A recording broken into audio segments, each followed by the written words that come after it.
All right, gents. Why don't we go ahead and get this party rolling? Rolling, Lady, as our Lord and Savior's Limp Bizkit once said, rolling, rolling, rolling, rolling, rolling. Some days. Wait, how does it go? Shit, I already forgot my Limp Bizkit verses. Rolling, rolling, No. rolling down the river. That's right.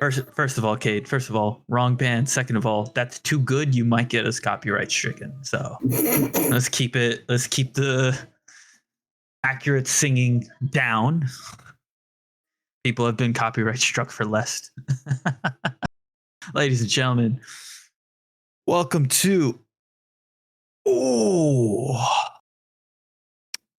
the final episode of the Anime Gourmands Winter 2026. Gotcha there. We are your gourmands, Kevin, Cade, and Tanner. Gents, pleasure having you here. We got a lot on our plate. It's gonna be a long one. Why don't we just go ahead and dive right into it? Cade, Fate. Fate, bro. Okay. For Tanner's sake, he's only watched about half. All right. Yes. So Tanner, what's the last? I mean, who's not planning to watch more? I will watch the rest. Okay. I merely there's going to be a running theme in this episode of this podcast where you're going to hear me say a lot of the times, "Oh yes, I watched part of this." And that is purely because my life got way too fucking busy in the past 2 weeks, and I had like barely any time to watch anything. And I watched as much as I could. Yeah. So, but Are you using a different mic?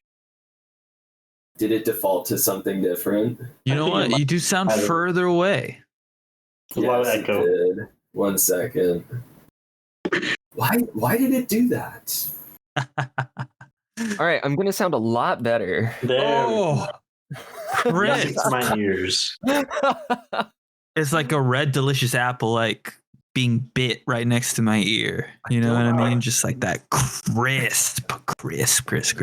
I don't know why it does that. Just like once every 6 months, it decides to forget what microphone to use. Yeah, Discord's weird. If I plug in my my PlayStation remote from a different USB port, it's like, do you want to use the PlayStation mic? Mm-hmm. Like, no. I'm very familiar with that. But Tanner, what is the last thing that you remember from Fate that you watched? let me refresh myself. Because Fate is the one I stopped watching the furthest back, I guess you could say. It was the fight between Saber and Kido. Perfect. So 6 episodes, you're literally halfway through, a little less than halfway from finishing the series. Bro. That shit was hype as fuck. Oh, it was hype as fuck. So Cade, for a little bit, we need to refrain ourselves talking up until that point, and then we're gonna Try.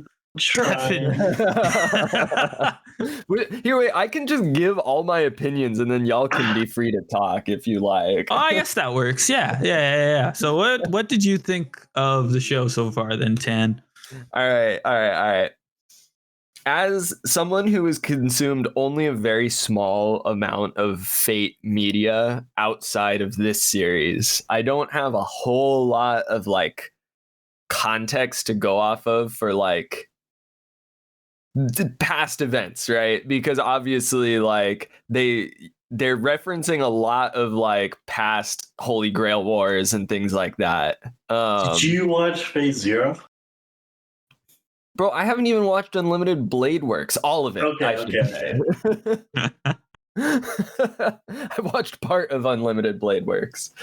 Fate Zero is the only one that I've watched. Unlimited Blade Works I tried to get into, and I could not. I'm gonna do it eventually, but I just. Ugh. Okay. But basically, just going into this more or less from a fresh standpoint as like a new watcher, Fate consists of two things: likable characters, and like all the characters for the most part are likable. I think they do a good job of making like a good variety of personalities that, like, yeah, they all fit into their like kind of sort of very tropey aspects, but like it's written in a way where they don't feel one-sided, even though they kind of are. I don't know how else to describe it than that. Like they all play their roles. And hype moments is the second aspect.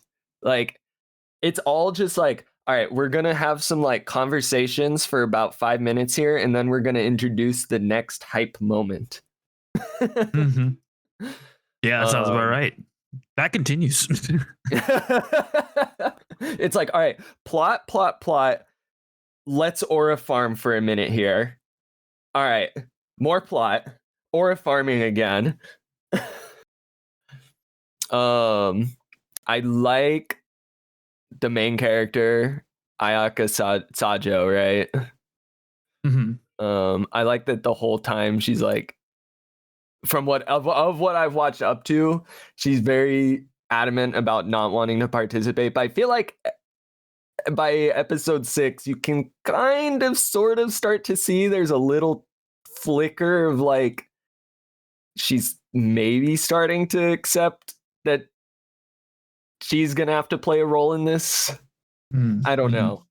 I'm sure that eventually something like that happens, but that'll be for you guys to discuss. Bro, priest guy, he's awesome. Yeah, for not being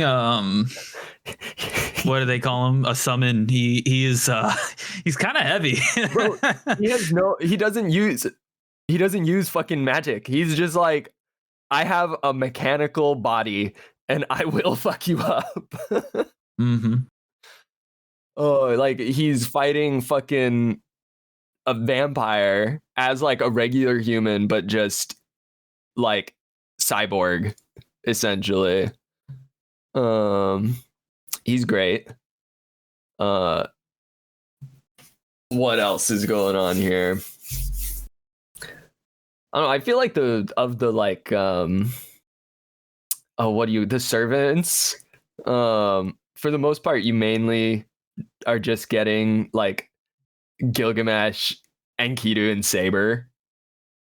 And even that Enkidu doesn't show up that often. I feel like it's mostly Gilgamesh and Saber you're seeing, honestly, for the first half of the season. But both likable. I don't know. I'm very excited to watch the rest. I don't think I can make a whole bunch more comments, considering like I don't know exactly where the story is gonna end up. But it definitely seems like if you're a Fate like aficionado, this is a very different kind of series. And I mean, that's the whole point of this fake Holy Grail war, right? But it gives me the impression that it's like a fresh take on it. I think that's pretty spot on, Tan. That is pretty spot on. All right, I'm gonna server deafen you now. All right. But all right, now that the adults are left in the room, Cade, we put the kid to bed. Now it's time for us to have a chat. Exactly. It's now time for mommy and daddy to discuss how their things. days have been at work. Well, sure. Kevin, how was your day at work? Well, let me tell you right now. Was it watching a lot of anime? Was it watching a lot of Fate? Tell me your thoughts. It It's pretty strange. Kind of fake. Oh. Kate, I want to know, first of all, like, overall impression of this season of Fate. Have you watched episode 13? Of course. Come on. Okay. Yes. So then we can talk about it all the way. Cool. Oh, I got it. All right. Too. So, shit. Where do we even start? Where does episode 7 start? Episode 7 starts with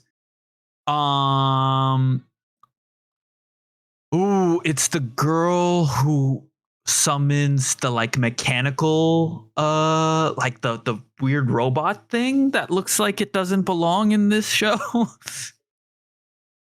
With the lasers.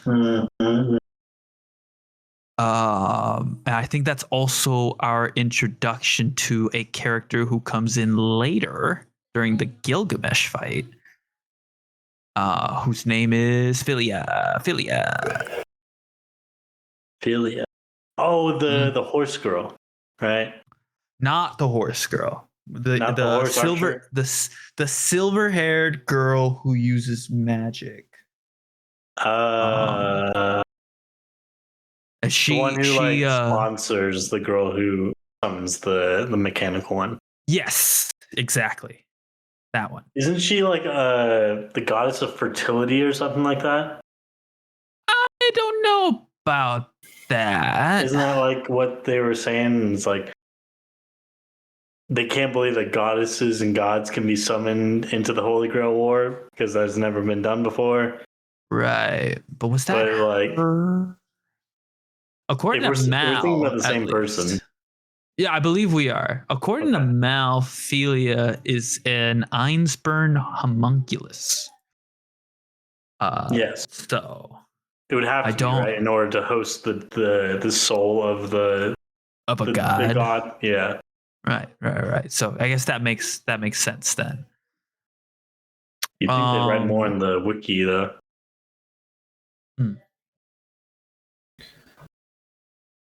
So let's see. Anyways, what else we got? We got the fight between Enkidu and Gilgamesh, right? Or did that happen already? I think that might have happened already. Okay. Yeah, Enkidu and Gilgamesh is I don't even think. I think that might have been in the special episode actually. The one that came out like 2 years ago. You're right. Yeah. You're probably thinking of Gilgamesh versus Archer versus Heracles. No, I was definitely thinking of the fight that happened 2 years ago. I just can't remember when it was. Yeah. Fair enough. So we got. I don't know. I think Tanner summed it up pretty well. I think we've got a nice cast of characters. A lot of callbacks to Fate Zero, I've noticed. A lot of synergy between your good guys and bad guys, you know?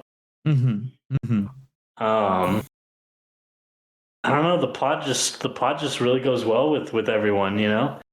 Totally. Like everyone feels like there's no one that feels out of place, and there's so many characters. It's so easy to find one that, you know, falls out of line.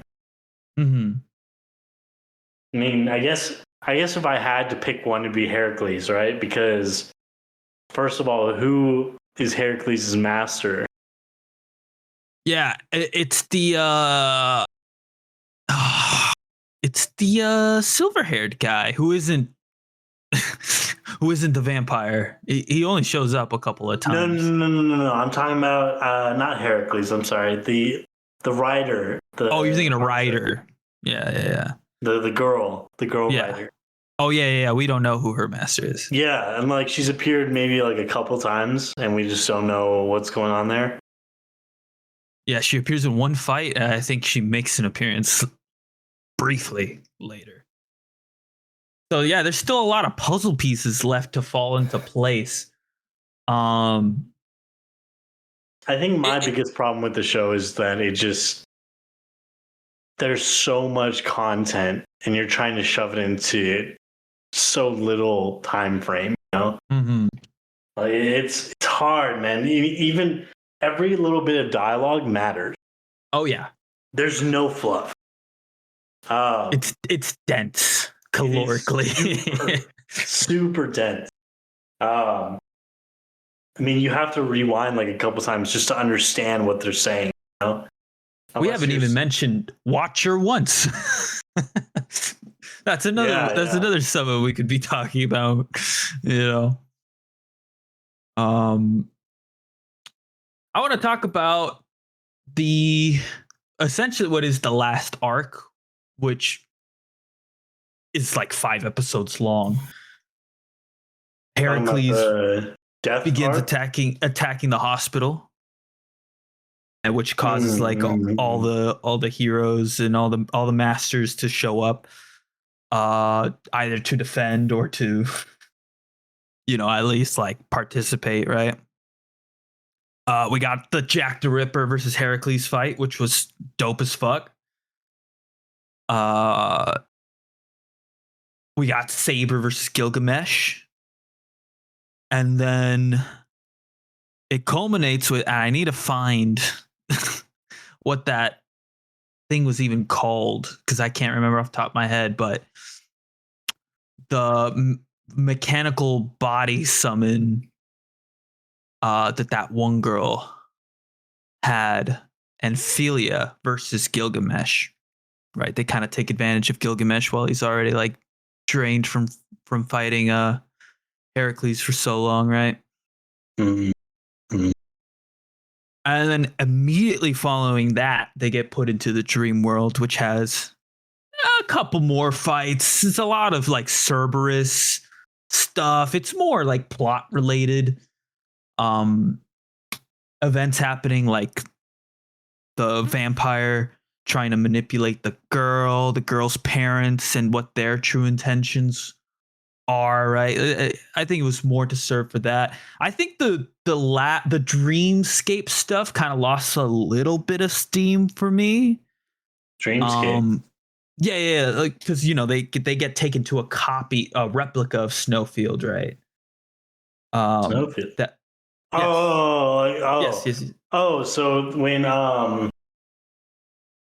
the little girl, the one who summons the Pale Rider, right? So this is something that I understand from ReZero. From Fate Zero. Sorry, ReZero. That's pretty funny. Every hero has a noble phantasm. They're like one ability that makes them OP.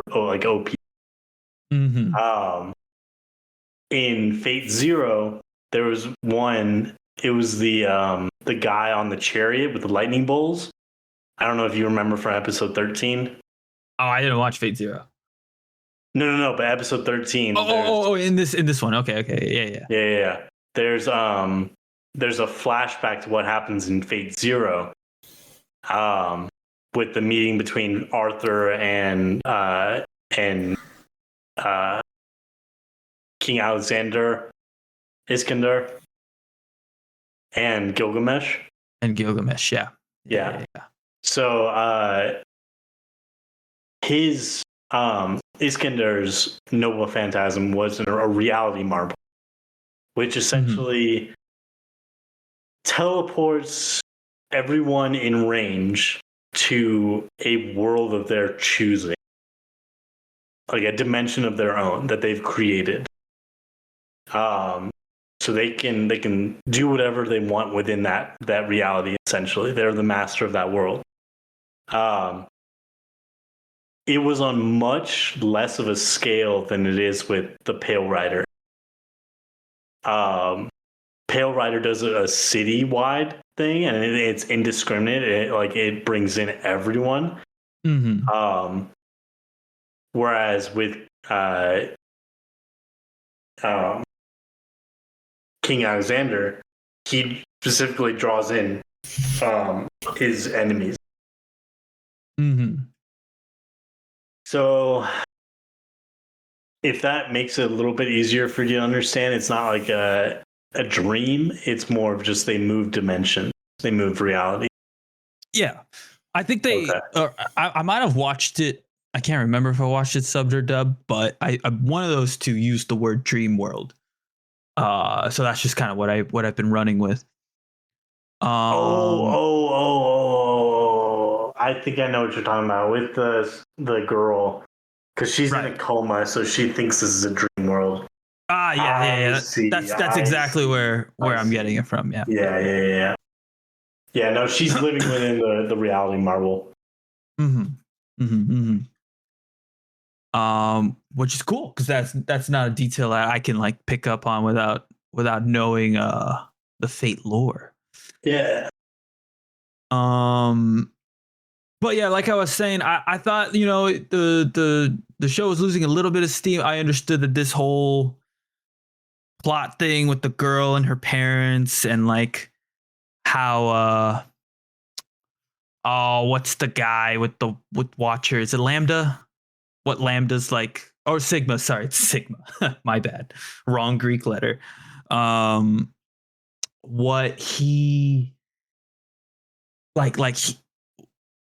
he's kind of been struggling with like, oh, what sort of agency do I have in this war? Like where do my allegiances lie? And we see like he witnesses the parents and how little they care about their daughter, and they're like talking about like, oh, we need to take her arm off with her command sigil so that we can have it for ourselves, right? And they're talking about her like she's a lab rat. And I think the last part of this arc was really meant to solidify like character motivations and stuff like that. Totally get that, because the last two episodes I don't think had a single fight that was as memorable as any of the fights early on, right? What was it huh? What was the fight? No, I'm saying there wasn't a fight.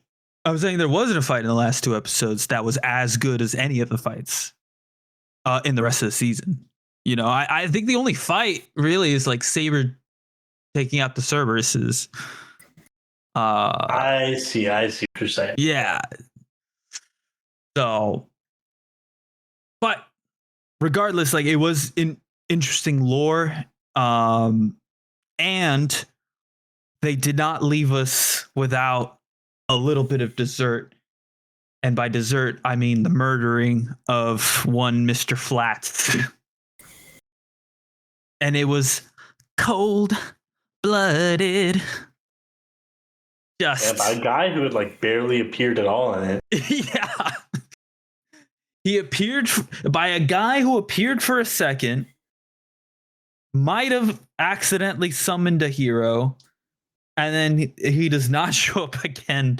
The rest of all we know about him before this moment is that he has a bunch of stomach aches. You know what I mean? And it's like, oh, my tummy. It's like, oh. And I think before Flats dies, he's on screen saying like, well, the only way to fix a tummy ache is with some medicine. And then we see, they take out Flats and he's like, ah, yes. That alleviates the soul so good. It's like, holy shit. Dude. Jack the Ripper got done so dirty, dude. Oh, yeah, he did. Yes, he did.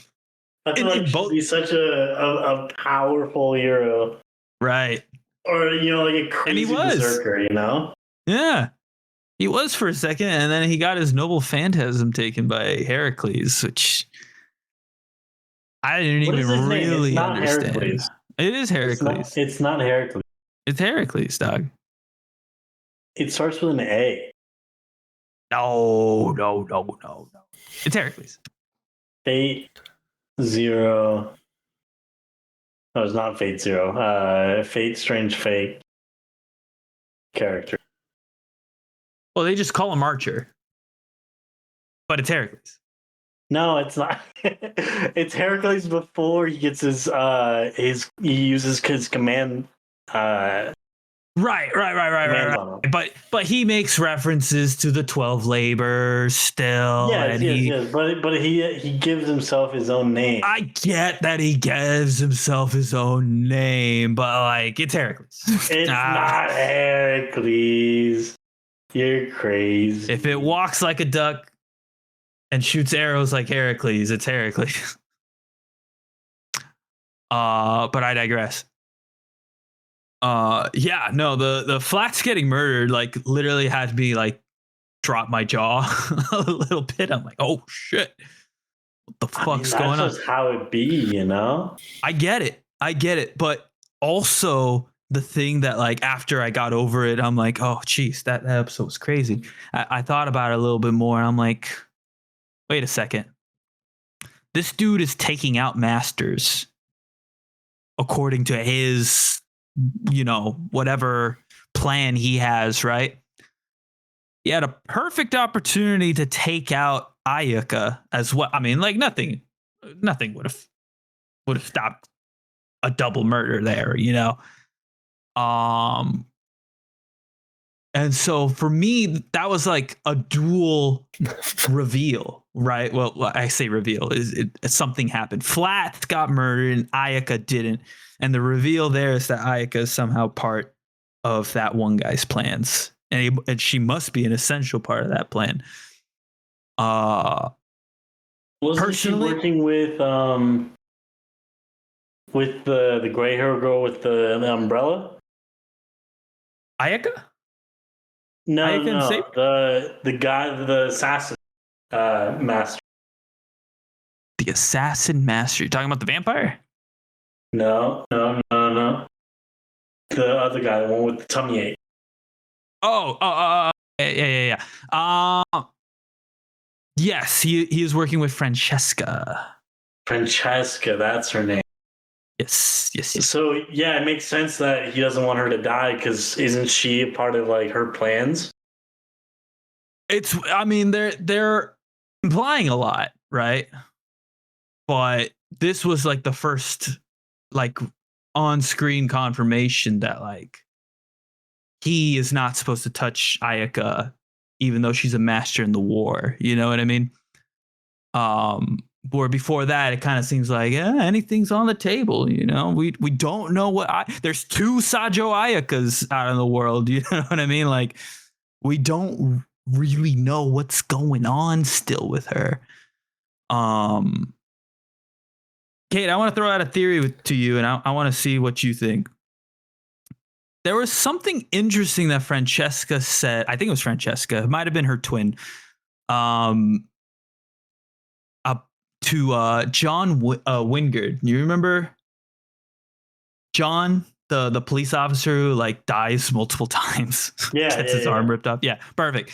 So she says something about like eventually turning him into a hero. And I think they specifically say like Lancer. I could be misremembering, but I do remember they said like we could turn you into a hero. Yeah. And so I'm wondering, they can do that to John. They can do that to anyone. Well, I mean, the only thing that really does that is making a name for yourself in history, right? Right. They specifically said in the 13th episode was that they're the epitome of history. The heroes are. Yes. So like if you can become that, an epitome of history, like then yeah, absolutely you can be summoned as a servant. Totally. So what are you saying? You think that someone's gonna make a name for themselves here? And no. What I'm saying is I think they're setting up the because to me, the implication wasn't like, oh, you're going to make it big, John. To me, the implication was we're going to manufacture you into a hero, into a summon, into a servant. No, you're going crazy. Bro, I'm just saying the dialogue. The dialogue is very specific. Get out of here. You're going crazy with your conspiracy theory. John's just a cop, on the podcast. I don't look. Hey. Let me know in the comments if this is a crackpot theory or not. look, I'm about to take it one step further. All right. Because I don't think that they meant, John, you're going to turn into a servant. I think they meant like, we're going to maybe even turn him into like a homunculus in a way. No, definitely not. Dude, I'm telling you. You're going crazy. You're going crazy. Bro, next season when it happens. Homunculuses. Okay. Homunculuses I'm not saying a literal homunculus. I know. I'm not saying they're gonna turn him into a homunculus. I'm just saying they're gonna do something that is homunculus-like. You know what I mean? What are you talking about? Dog. It's fate strange. Fake. Strange shit is happening. Going off the deep end. I don't know what you're saying. I personally, I think they're also going to try to do it to Ayaka. You know what I mean? No. It's, bro. 2 Sajo Ayakas in the world. One's blonde and one's not. She has no memories. No. Come on, dude. No. Look. You can tell me you don't believe it, but you can't tell me it doesn't make sense. It doesn't make sense. It makes perfect sense. You lost me. But do you have an explanation for 2 Ayakas living in the same world right now? Carbon copy of each other? I think one's just been fucking copy, you know? Sure. Like a homunculus, yeah, I think makes sense. That makes more sense than what I've been saying. It makes about as much sense. It makes about as much sense as what I said. They've made homunculuses before. They've never made heroes like you're saying. Bro, they said it, not me. All right, I'm going off the context clues that they left behind. Nah. Going crazy. You know what this tells me? I need to rewatch Dementia's kicking in. Oh, I wish I had dementia right now with all this shit going on. Early onset Alzheimer's. Let's see, Kate. Another interesting thing that happens. We learned Caster's name. We did. Yes. Alexander Dumas. Sounds vaguely familiar. I don't know his story. Wrote the Three Musketeers. And the Count of Monte Cristo. Alexander Dumas. I know him famously from the scene in Django Unchained, where the German is asking Leo, like, do you think Alexander Dumas would approve of you and your lifestyle? And he's like, yeah, I don't see why not. White man's world's a white man's world. And the German guy's like, Alexander Dumas was black, you idiot. Yeah. So the name was always stuck. As soon as Caster's name was revealed, I was like, I know that one. I'm trying to think. Is there anything else interesting that happened this season, Cade? Fuck, I mean, there's so much. There's so much. And we are skipping. We didn't talk about Watcher at all. I think that shit's interesting as fuck. There's some things we could say about Shulk, maybe, but Gilgamesh getting murked was crazy. I think having Death the concept as a servant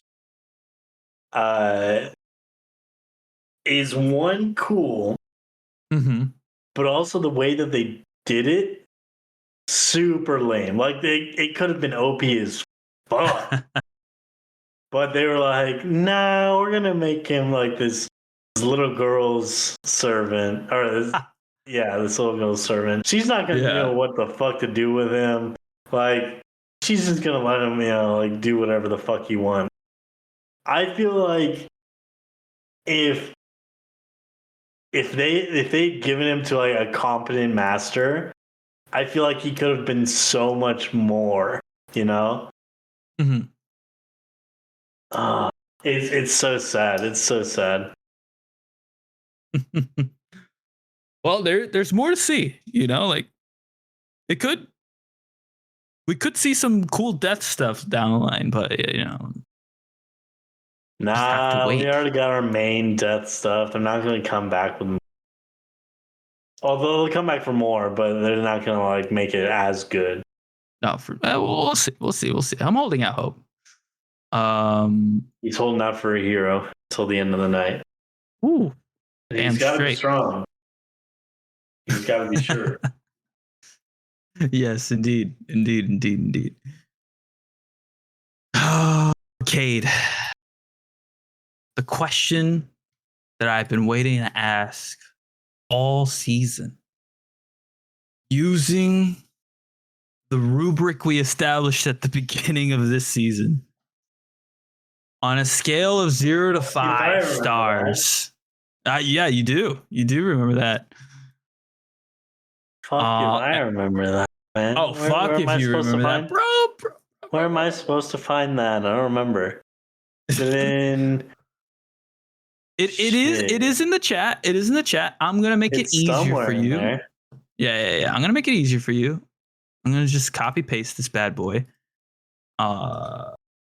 Wait, bring back Tanner, because he's gotta give his opinion as well. I mean, it's kind of hard to rate a show if you haven't watched the whole thing, right? I mean, he's watched 6 episodes. I mean, and he plans on watching more. Might as well give him an option. Sure. Tanner. Kevin. Get in here. I'm here. Get in here, Tanner. Get in here. So, Tanner, using the rubric. Oh, right. I remember this. On a scale of 0 stars to 5 stars, where would you rank the show? And for context, for 0 stars, your comparison has been Chain Soldier, then Can a Boy Girlfriend Ship at 1, Sword Art Online at 2, Monogatari at 3, Bocchi the Rock at 4, and Sign of Affection at 5. All very different shows. Mm-hmm. Where would you rank the 6 episodes of Fate that you've watched so far? 4. 4, solid. Yeah. Above or below Bocchi the Rock? Yeah, Bocchi the Rock has like a solid 4. That was kind of the point, right? It's like the perfect 4.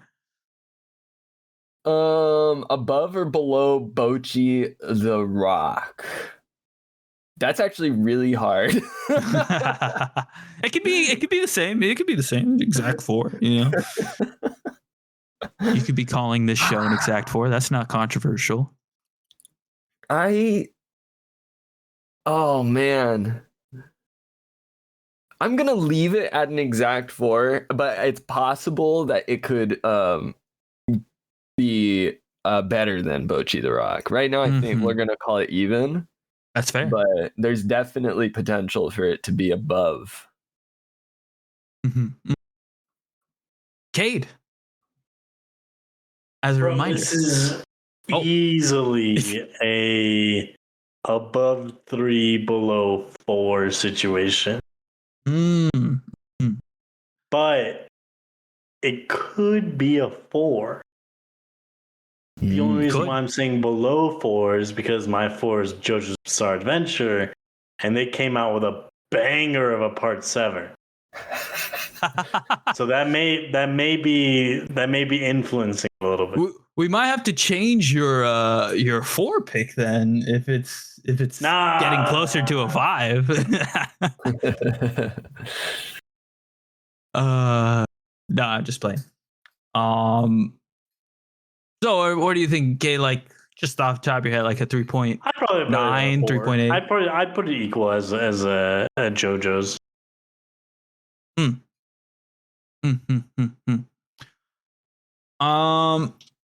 I am gonna go slightly on the opposite side of the fence. I'm gonna give it like a 4.2.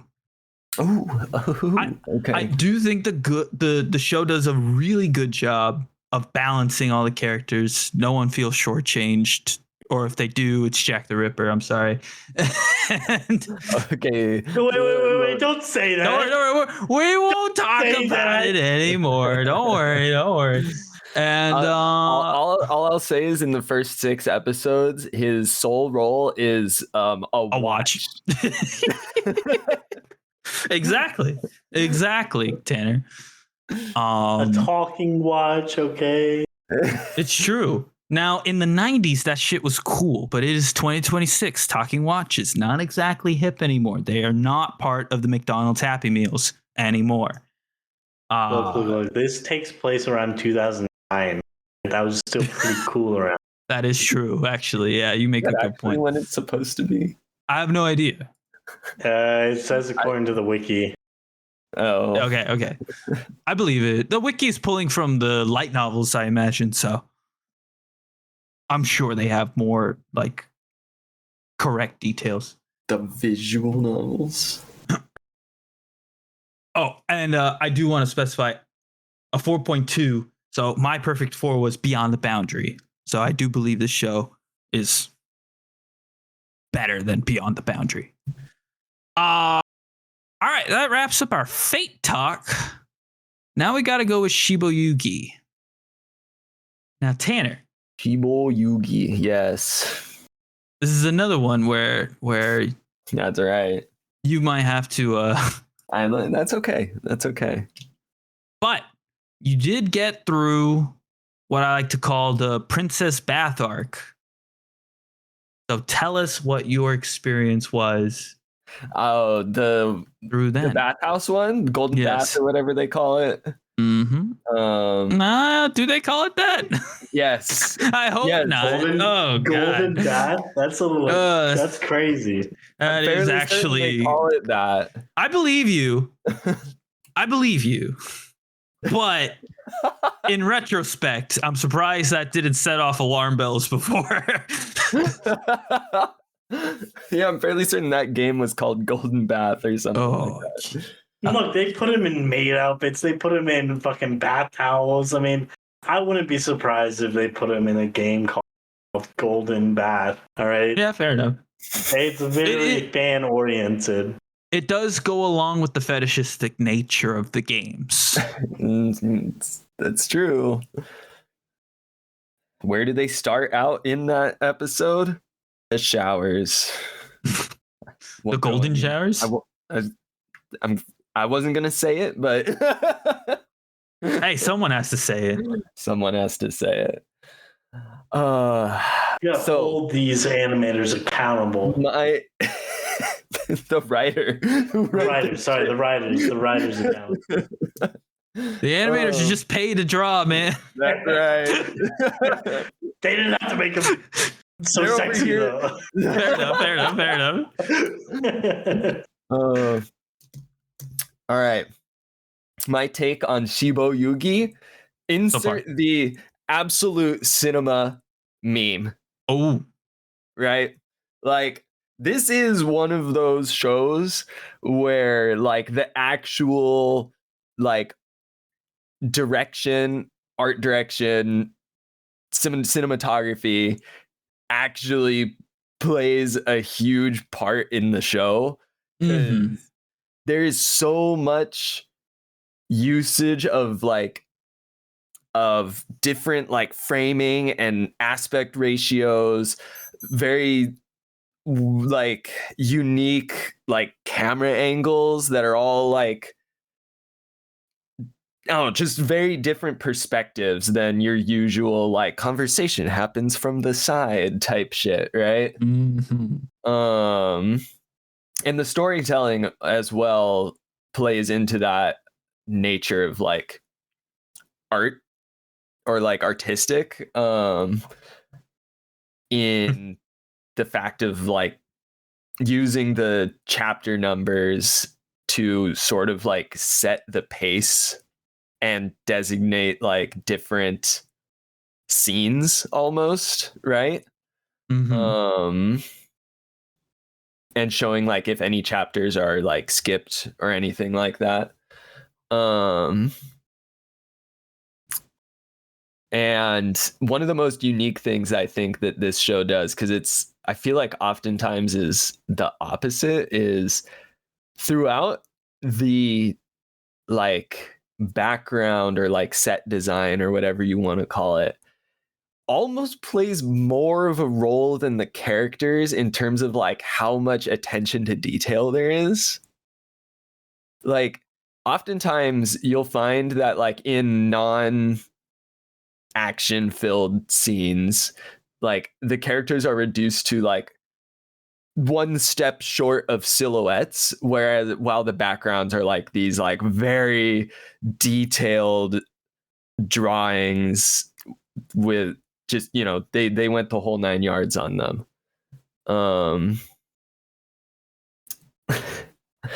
And so my takeaway from the show is mostly that, and I'm enjoying like the artistic side of it. The story itself is good as well. Although I will say part of the reason why I didn't finish this show, this is not a very like bingeable show, and I don't mean that in a bad way, but like it's like kind of heavy at times, especially like because like there's people like dying and shit in it, and there's like a lot of oh shit they really did that moments, right? And so like I would finish an arc and go, I kind of need to cool down. That is more than fair. Let me go watch fucking You and I Are Polar Opposites for a minute. Detox. Yeah, exactly. Especially as the story plays out, it builds like you don't think any of the different games are actually going to tie together, but then as there are like these pivotal surviving characters that I hesitate to call them like antagonists, because I think in these games like everyone is their own protagonist, right? Everyone's there just to survive, right? But like what's her name? Mishiru or whatever. You know who I'm talking about, right? What, the blonde princess girl? The blonde princess type one, yeah. Very like Mishiro, kind of, yeah. Mishiro. I was like, I couldn't quite remember. You basically got it. Yeah. You know, they in the like escape the building game with like was it a bear, I think, or a wolf type thing. The one that grabs her hand. Yeah, I think it was a wolf, right? Yeah. That's kind of like, you know, the first time you see this like showdown between two very skilled players, Mishiro and Yuki, is that right? Yeah, main character Yuki. Yeah.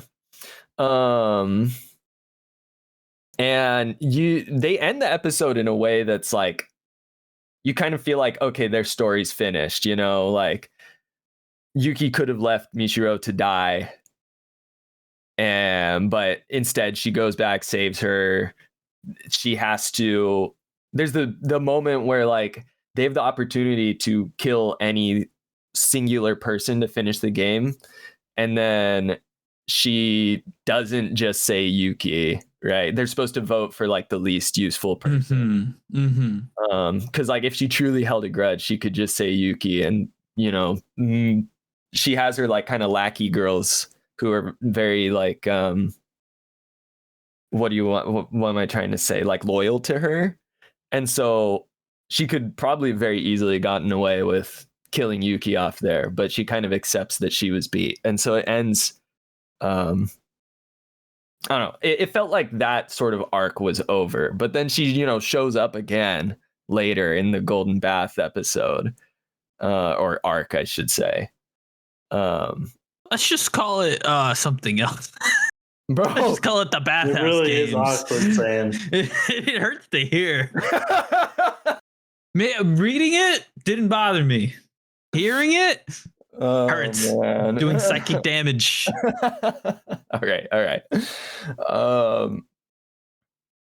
But yeah, I think that was really where the show kind of started to take a turn for like, okay, there's starting to be some like tie-in between all of these individual stories. And it created like more depth than just like we're following Yuki on her path to 99 wins, right? Mm-hmm.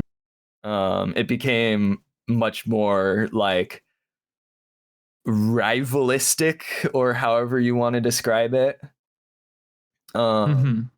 Introducing like other experienced players, because I felt like starting out the show, you kind of feel like, oh, Yuki's just like, she's the GOAT, right? There's no one better than her. She is like a very, very rare person to have ever gotten as far as she did. And then you learn, oh, there are others who are just as skilled and have survived just as long, right? But yeah, that's kind of everything I have to touch on. I know, Kevin, you were saying that there's like definitely something you want to talk about for the last arc, which I've not seen. So yeah. Well, you'll hear it when you get there. All right. Yeah. I do want to say before you leave, Tan, before I mute you, my favorite scene with Michiru has to be her in the back of the car, just throwing that temper tantrum. That was my favorite. might be one of my favorite scenes of the show, to be honest. Oh yeah. Was it just sort of like the resolution of it, or it was the music, that popped in. It was like there was something about seeing this girl essentially like, because she's clearly like rich, right? Hottie toddy. I mean, we don't really know what her motivations were for playing before this, but then like immediately after, like if Yuki's motivation is to win 99 games, Michiru's motivation is just to be the best at these games. And Yuki's kind of a wall that she has to climb. But we don't really know that until she throws that temper tantrum and all that, and she's talking to her driver and stuff, where she reveals that. So that was just like one of my favorite scenes. I guess also because it was a resolution to a pretty tense episode as well. But yeah, Tanner, we'll see you back in a little bit. Hell yeah. Some reason I can't mute or deafen you. There we go. All right. The Chicade, Shiboyugi. Got a little confusing there. Oh, confusing when? What do you mean when? When? What do you mean when? I was pretty on the spot for most of it. So, all right. Let me try to paint the picture of why I'm confused. Okay. So we get introduced to Yuki in the first arc, which is really just the first episode, which is an hour long. And she has her like 99 death games motivation already, right? And she says out loud, like, I've played, what was it at the time? 28 games, right? Something like that. She goes to the next game, which is the zoo, which is like the one that ends with like vote out the least useful member. And she's like, oh yeah, this is like my 10th game or something. It's like, okay, is she lying? Or is this story not being told in order? No, right? The story's not being told in order. And the story, it is for sure not being told in order. Okay, perfect. We are on the same page there. Reach that conclusion pretty quickly. And then the next game happens, and it definitely, that one appears to happen right after, no, maybe not right after the zoo, but that is her 30th game, right? It's the wall of 30, right? And she, she's nervous about like overcoming this wall, and she runs into the Golden Princess again. Still good. I'm still good. I'm keeping up. I'm good. Okay. So then the final game, which is the bunnies versus the what do they call it? The stumps. It's based on like some like folk tale that I have absolutely no idea about. Yes. But it's the bunny girls versus stumps, and it reveals like 20 things. It reveals that Yuki had a senpai, and that her senpai we already knew that.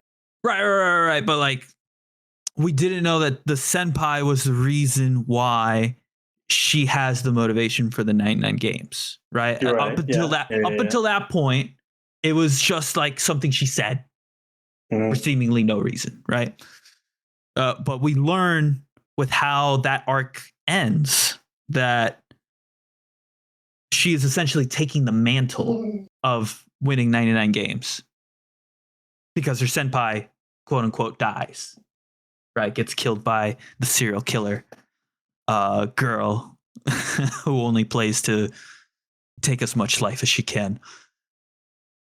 Fucking wild, by the way. That was awesome. That was an epic final arc. I'm not gonna lie to you. Okay, so here's where the confusion begins, right? Logically, this arc takes place before all the games, right? Because Yuki already has the 99 game motivation on episode 1, right? So this has to be a prequel to those games. But it's not a prequel to the game where she meets the blonde princess for the first time. At least I don't think so. For the first time? You're probably right. Yeah. You were right. Because I think this, like, the Stumps versus Bunnies is like, does she say it's like over? She says a number. I don't remember what the number was. I feel like it was in the high teens. Numbers, and right. I don't remember which one. Okay. But I think we're in agreement there. In the final arc, she has a flashback to people who were in the first game, which is weird because this is theoretically before the first game. So how can she be having a flashback in that arc to something that hasn't happened yet? I don't know what you're talking about, but it wasn't a flashback. She had like, you're right. It's not a flashback. It was like a weird like dream sequence, and she sees Kinko. She sees the girls from that first game, that hour-long episode, in the maid outfits, right?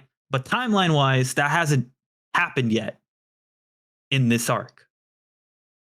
You see what I'm getting at? I'm pretty sure that's just that's for fans' sake, not for us. This show, not for them. I look. That for how intentional this show is, that seems like a stretch to me. And if that is the answer, then it seriously like dampens my opinion of the show. I thought you were the one who said you don't like the time travel stuff anyways, right? I don't like time travel stuff because it's almost never done well. Are you saying this would be a different case? But this wouldn't be time travel. It would be just telling a story out of chronological order. And as a Monogatari fan, I am more than fine with that. Well, then what's there to gripe about? The problem, it's not a gripe unless it is. Where if the show is as consistent as I think it is, then something is very wrong with that little like dream sequence. I don't know exactly what you're talking about, so it's hard for me to kind of defend or be on your side. Sure. But, You know what? This is a great time. A great time, Kate. I am going to, because we both agree, right, that the Bunnies versus Stumps arc almost for sure happened before the entirety of these events, save for maybe the Princess Zoo game, right? yes. Okay. So here's what I'm going to do. All right. I am. That's Chat GPT. That's Chat GPT. That's right. And you know what? Maybe someone out there has an answer. I'm going to share my screen real quick because I remember. I'm watching. That's Kinko. And for a second, I thought maybe it was the crazy one that was like attached to the princess, but she also shows up later in this sequence.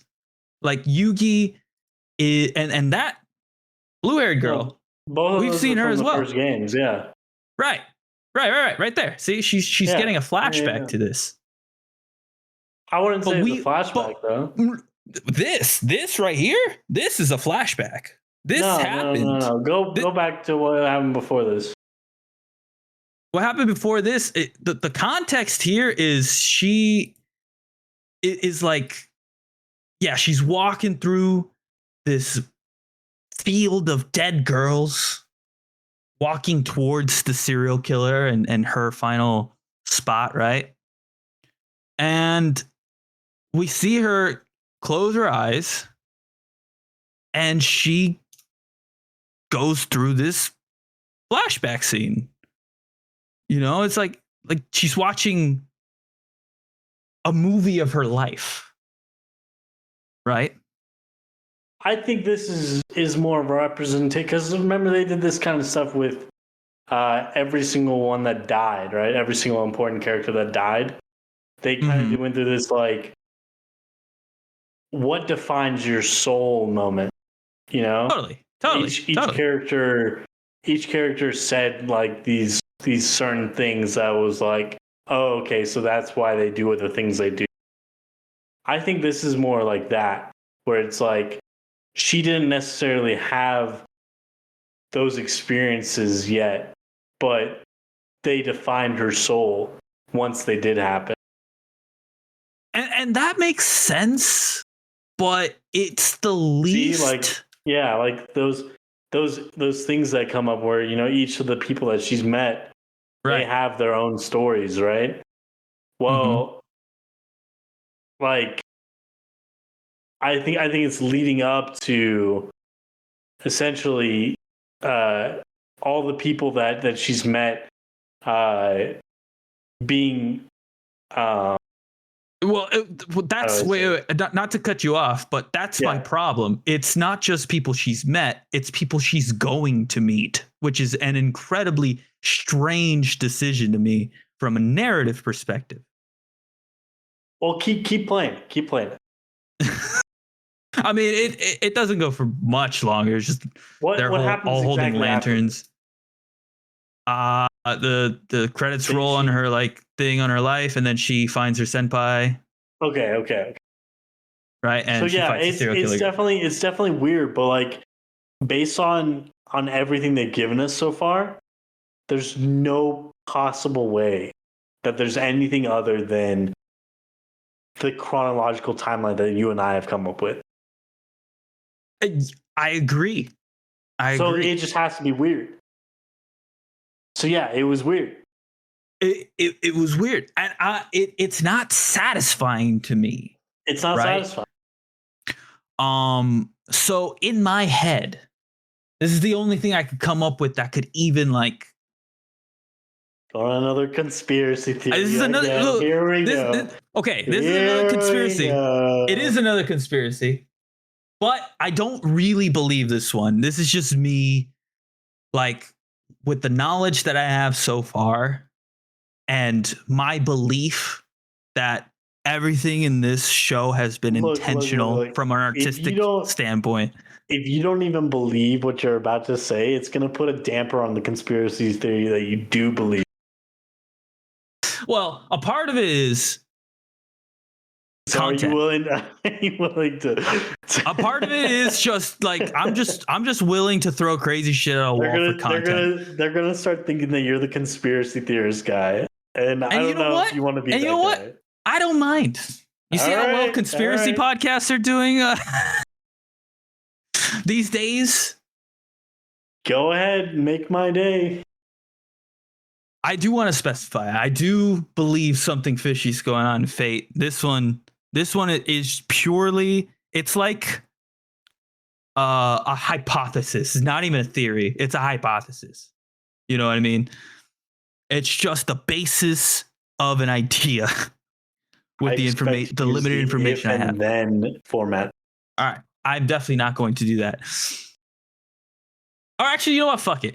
If we are to believe that the events of this show did happen in chronological order and that Yuki did have this dream sequence, despite the fact that that doesn't make sense, then there's only two possible options. One is your option, where the studio is just doing another artistic thing, albeit one that is not consistent with the rest of the show. And option two, to me, cloning, baby. Okay, get out of here, dude. Bring Tanner back in. He's more reasonable. If the event, I need a voice of a reason at this moment than I do. No, because wait. Because if I bring Tanner in, he's going to be confused. If the events happen in the order we believe they happened, then it's not possible for there to be one Yuki. And that's where the dead senpai comes in, who's not dead. Right? She found, she has some method of like exposing her ribs and staying alive. Right? There's clearly medical marvels in this universe that, they're playing fast and loose with it. I mean, they bleed foam. They bleed stuffing like dolls. You know what I mean? Like there is a lot of suspension of disbelief, right? And so for me, and this also goes in with another thing. I think we've already spent a lot of time talking about Shiboyugi, but I think the games might be a sort of specialized training program to train clones. That's just a theory. Just a theory. All right. Get out of here.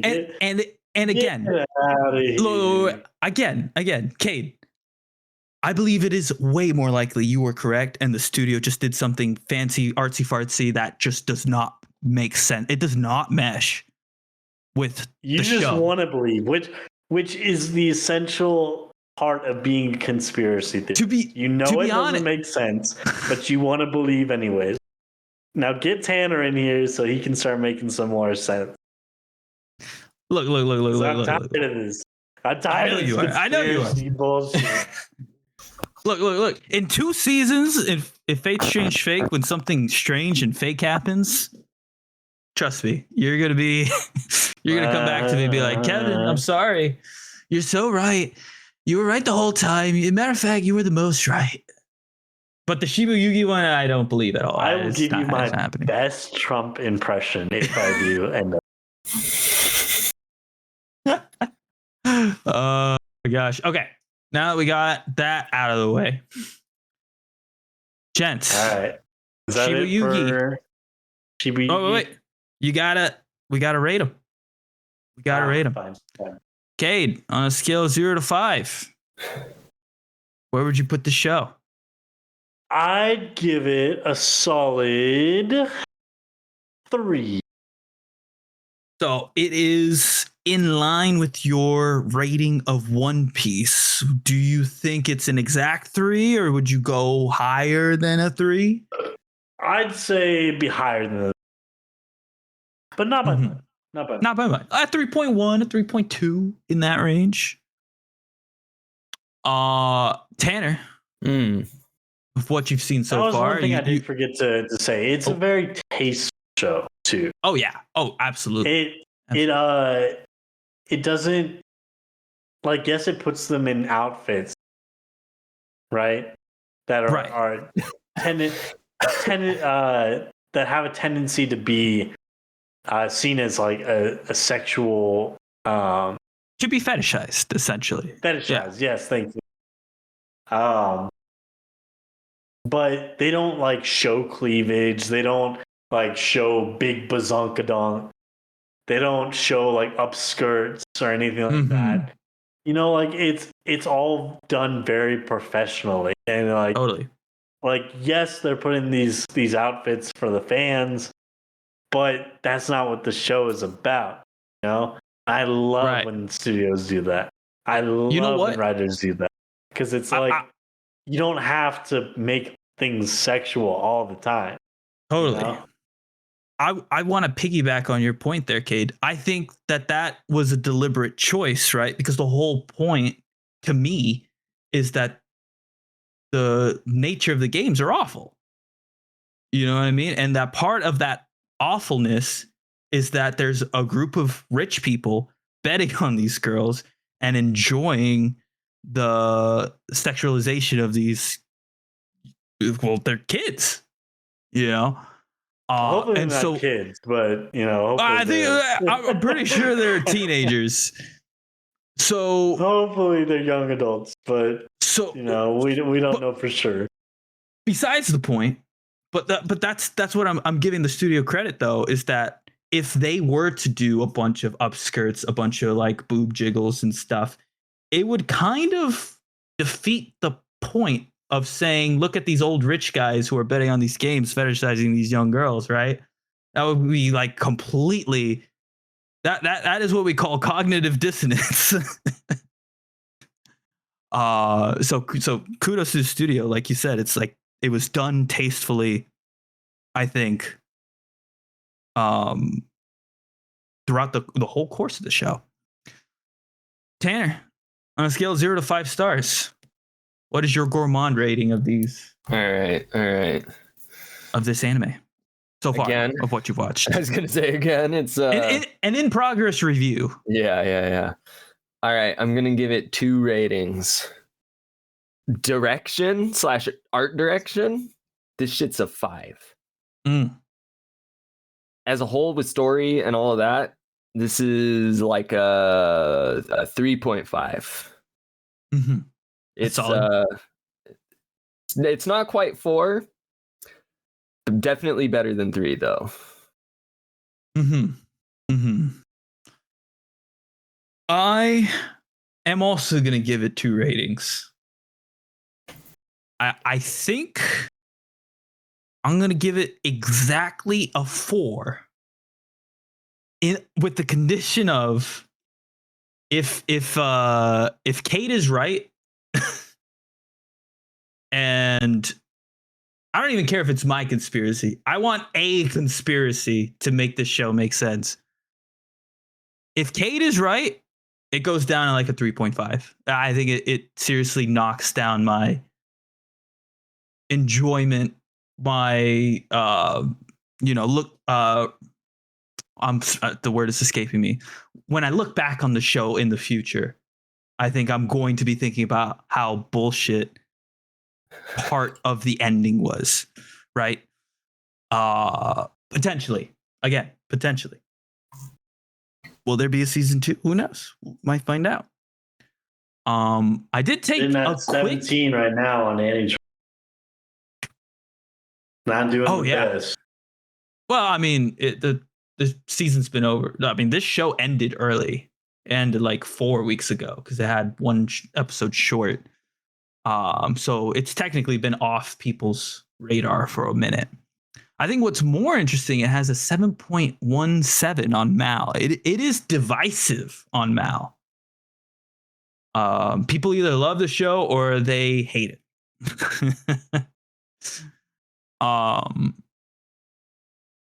So take our words with a grain of salt, because there's clearly a large part of the internet that does not like the show.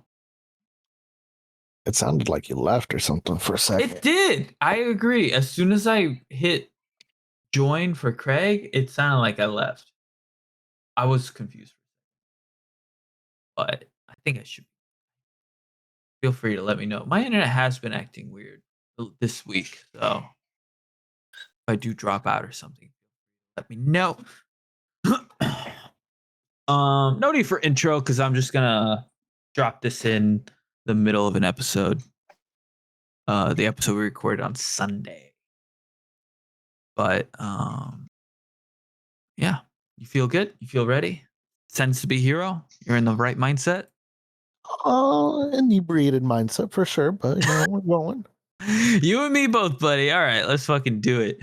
Angel, thank you for joining me on this momentous Friday afternoon, or not afternoon, sorry, evening.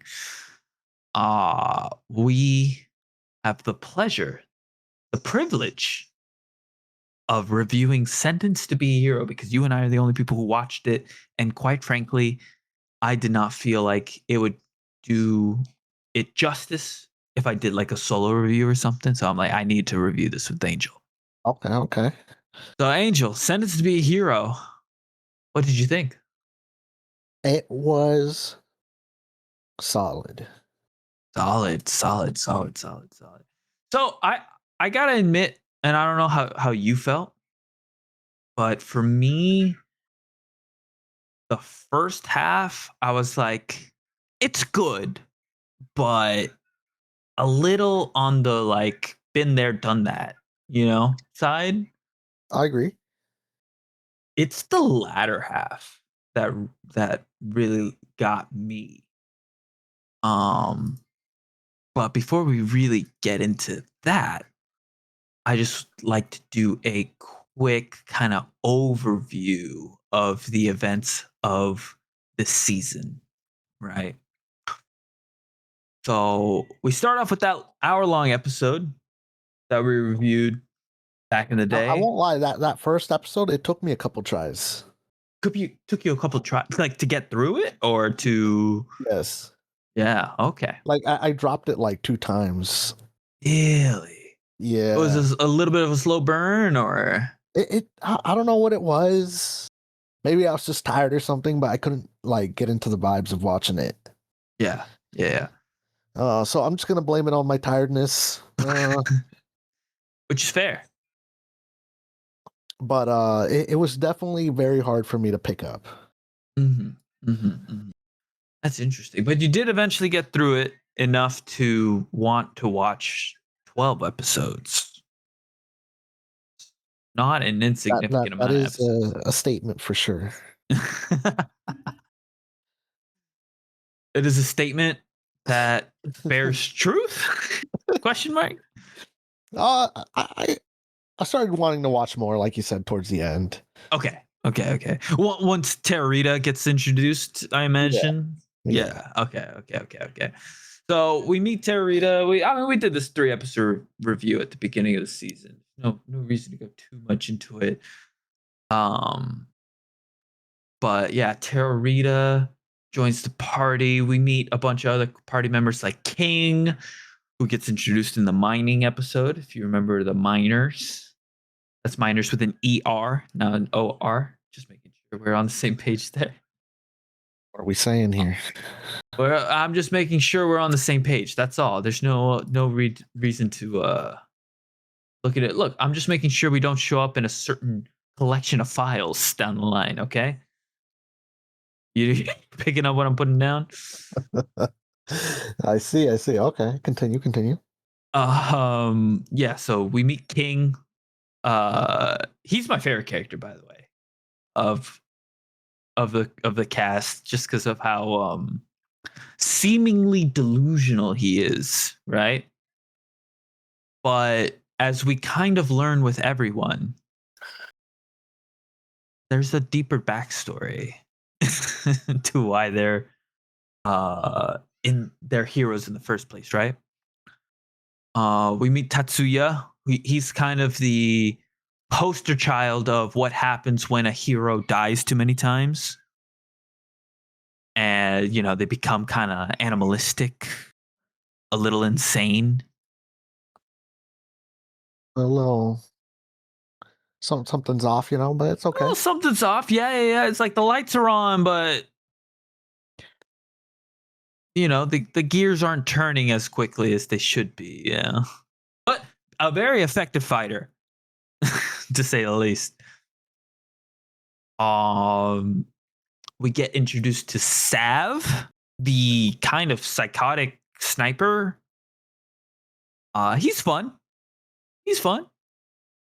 Is that the guy who has the same? I'm not sure if I haven't checked, but I'm pretty sure he sounded a lot like who was it? Kazuma from. Yes, from Konosuba. Konosuba, yes. You are exactly correct. He is. I heard his voice, and I was like, "Is this the same voice actor?" You're like, he should be yelling at a certain goddess, which he kind of is, actually. Yeah. Huh. That kind of reframes things a little bit.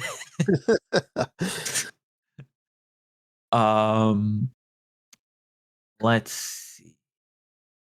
We get introduced to the former fiance of our boy Xylo. What was her name? I don't remember. It wasn't Jace, right? I'm scrolling. It's Frenchie. Frenchie, yeah. Frenchie. Oh my goodness. I love Frenchie.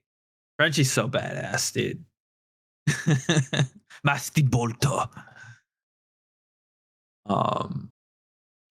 Frenchie's great. She becomes like pretty important in the latter half. Well, we get introduced to the dragon rider, Jace. He was all right. I mean, like him and Xylo butt heads. I thought his backstory was interesting.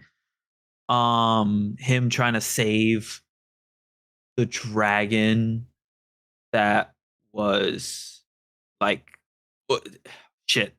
It's been a minute. Did it belong to the princess dragon or something like that? Where would you put him on the crazy scale? On the crazy scale, he's on the low end. Really? Okay. Yeah, you know what? That's fair. He's just obsessed with dragons, bro. And let's be real, okay? If dragons were real, we'd all be obsessed with them. I mean, as kids, we're obsessed with dinosaurs. You know what I mean? Like that's like the thing, right? You have a favorite dinosaur?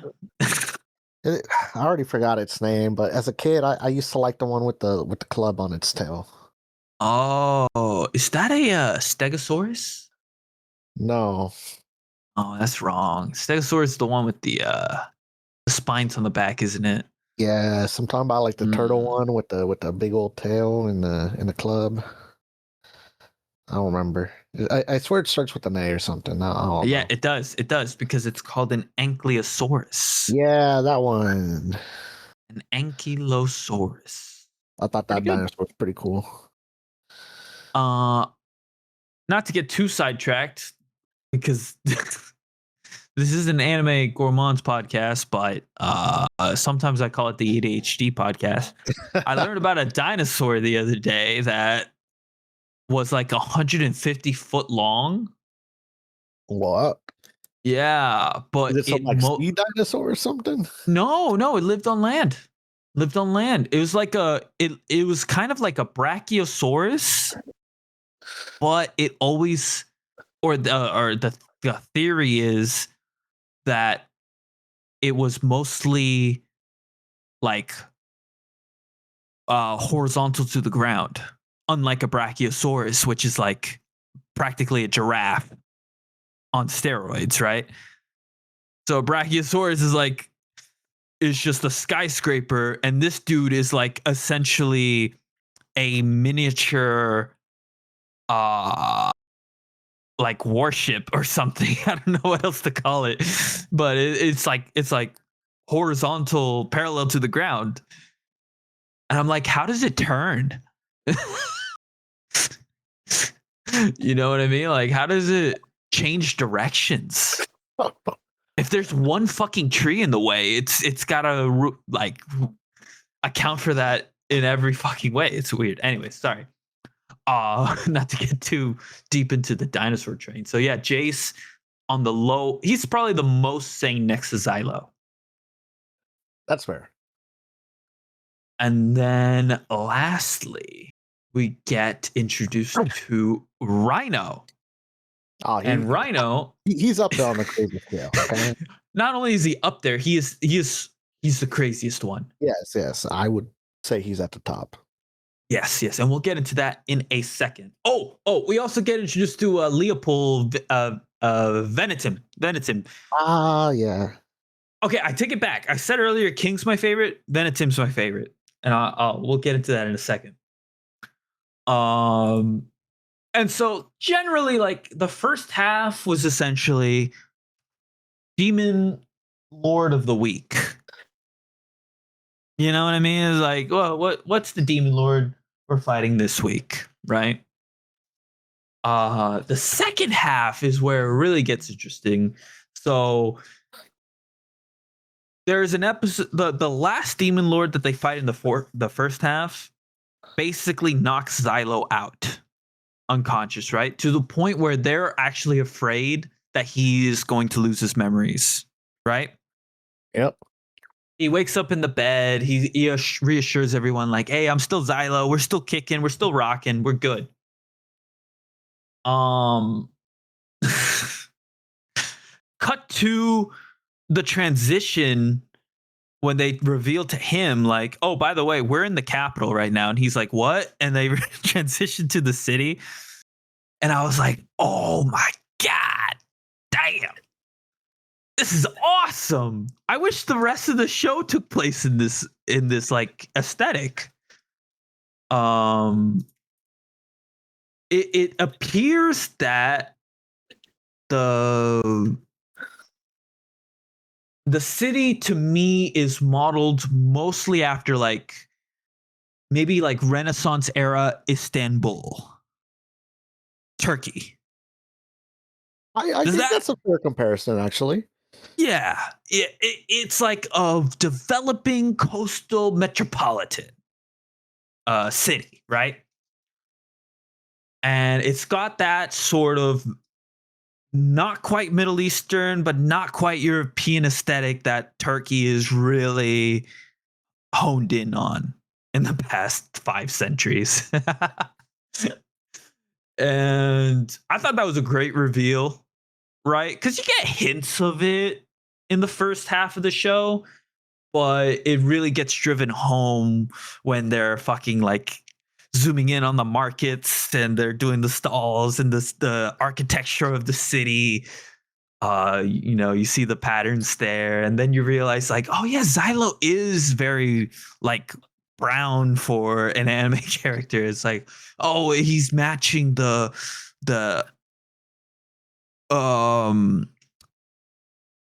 region. You know what I mean? Like he's kind of a representative of the region at large, which I thought was sick. I thought it was awesome, and I loved it. So we get an episode where Terita gets, an attempt taken on her life. And then we see a little bit into the conspiracy that has taken hold of members of the church. People what do they call them in the show? They call them like they call them demon, or no, they call them like fairy sympathize. No, that doesn't sound right at all, actually. I actually don't remember what they're called. Oh my God. Look, it's been weeks. It has been weeks at this point. It has been. Were you watching weekly or did you just binge? I was watching weekly. Okay. So was I. I think in my head, I tend to watch things weekly if I find them captivating enough. Okay. Right. So that's for me because I want to keep up. You know what I mean? I have the like, oh, what happens next? You know what I mean? Oh, episode's out. I have to watch. So for me, this season, obviously, Jujutsu Kaisen falls under that category. Fate fell under that category. And this show fell under that category. Journal of Witch would have fallen under that category if it wasn't so fucking sad. You know what I mean? Like there's some shows that because of the nature of the show, you don't exactly want to binging it. Yeah. But regardless, we get an insight into the conspiracy of people who are essentially want to help the demon lords take power, believing that they will be given power in the new world that will be established after they take over, right? So yeah, that's kind of the general gist of these 12 episodes. Now we can really dive into our favorite moments. Angel, let me ask you, what do you think about that last arc? That's where, let's see. Is that where the kid dies? That's where the yes, that is where the kid dies. That is where we see Xylo and company fend off a number of fairies and fairy sympathizers, and we see him square off against the likes of Bujum, who he looks like a demon lord who is human. Like he has the powers of a demon lord. I don't know if he's a demon lord, but he seems to be a non-human. We see them fight. I'm looking up her name right now. Oh, she's not on Mal's credit list. The red hair mercenary, right, who gets hired by the first guy who has the children. He's the one with the children. What do they call? Fuck. This Mal is not helping at all. Sodric. He's the one who like has the orphans who fight for him, right? And so he hired the redhead and he hired Bujum. And I believe he also hired a man clad in armor. The Iron Whale. And so those three get convinced by another demon lord to fight against Xylo and company, right? Happening at the same time is Pataush, Kivia, the female knight, who has been kind like she was in episode 1, kind of like, oh, heroes are gross and I don't need the help of a hero, to low-key being Xylo's biggest glazer. She discovers that her uncle, the one who trained her and convinced her to become a knight, that her uncle is one of the demon lord sympathizers. She goes ahead and confronts him, attempts to get him arrested. He resists, kills her second in command, and she goes ahead and executes him on the spot, and then is subsequently assumed to be a murderer, because no one else was there to witness what transpired, right? Ultimately, these episodes culminate with Xylo killing Iron Whale and the redhead mercenary, who apparently wasn't important enough to even get a name credit on Mal. And then he There's no way, fights right? Bujum, but Bujum survives. I'm looking Then, at now right now. yeah, dude, I can't find her anywhere. Yeah, I don't see him. Yeah.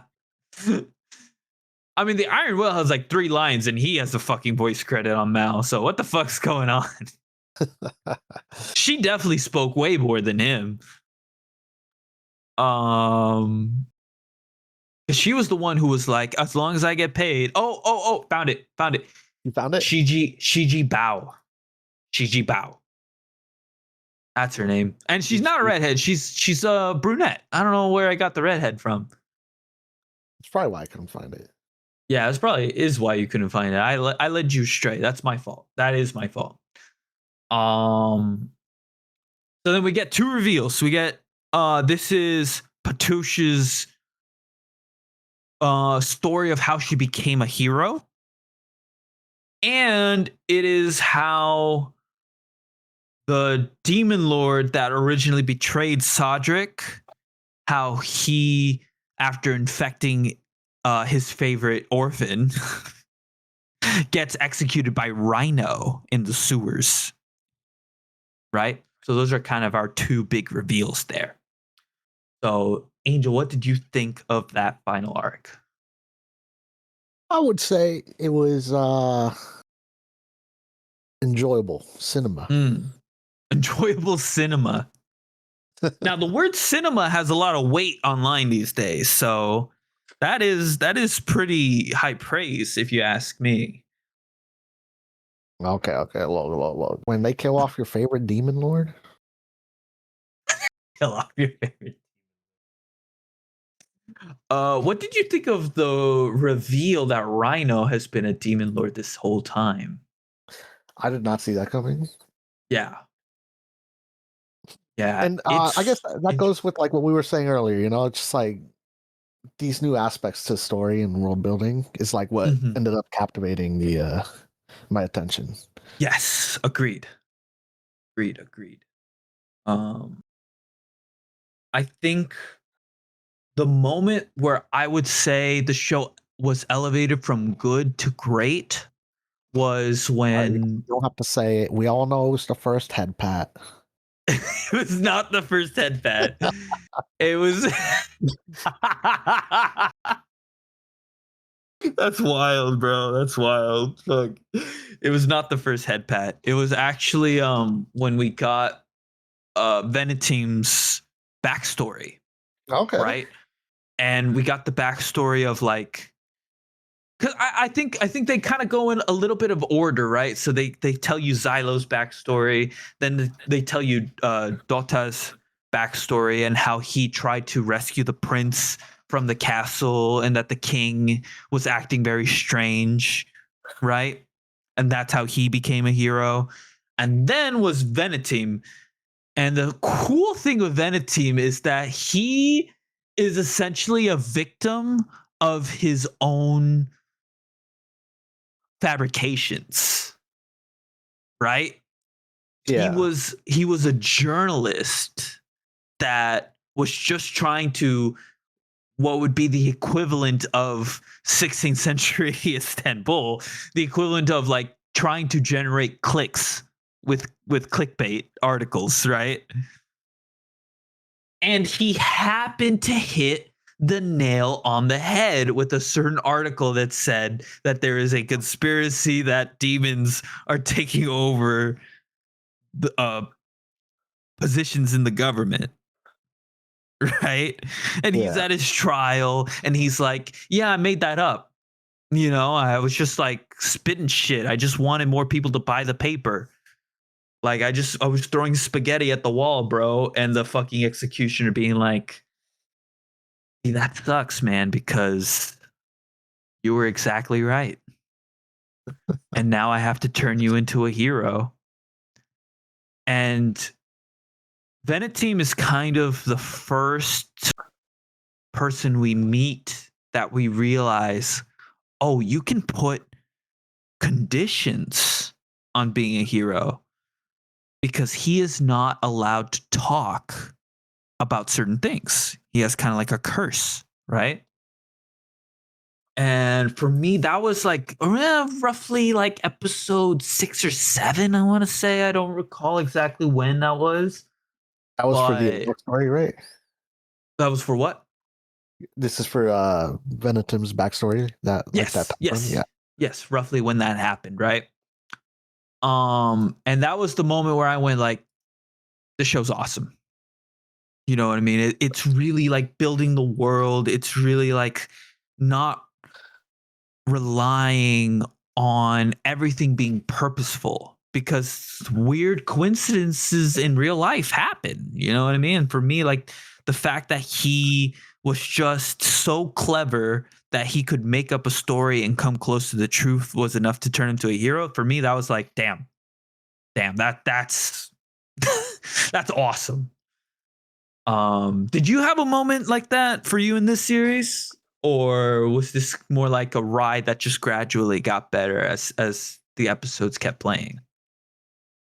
I would say it's definitely the latter for me. There was no like single point where I'm like, oh, you know what? This is a must watch every week. At some point, I just started enjoying it, and I don't know. I wouldn't be able to pinpoint a scene or an episode. Okay.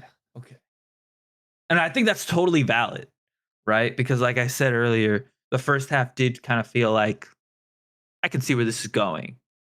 You know, I don't want to say generic, because it's not. It has some things going for it with Terita, you know, with the whole penal hero, but it's not incredibly original or anything like that.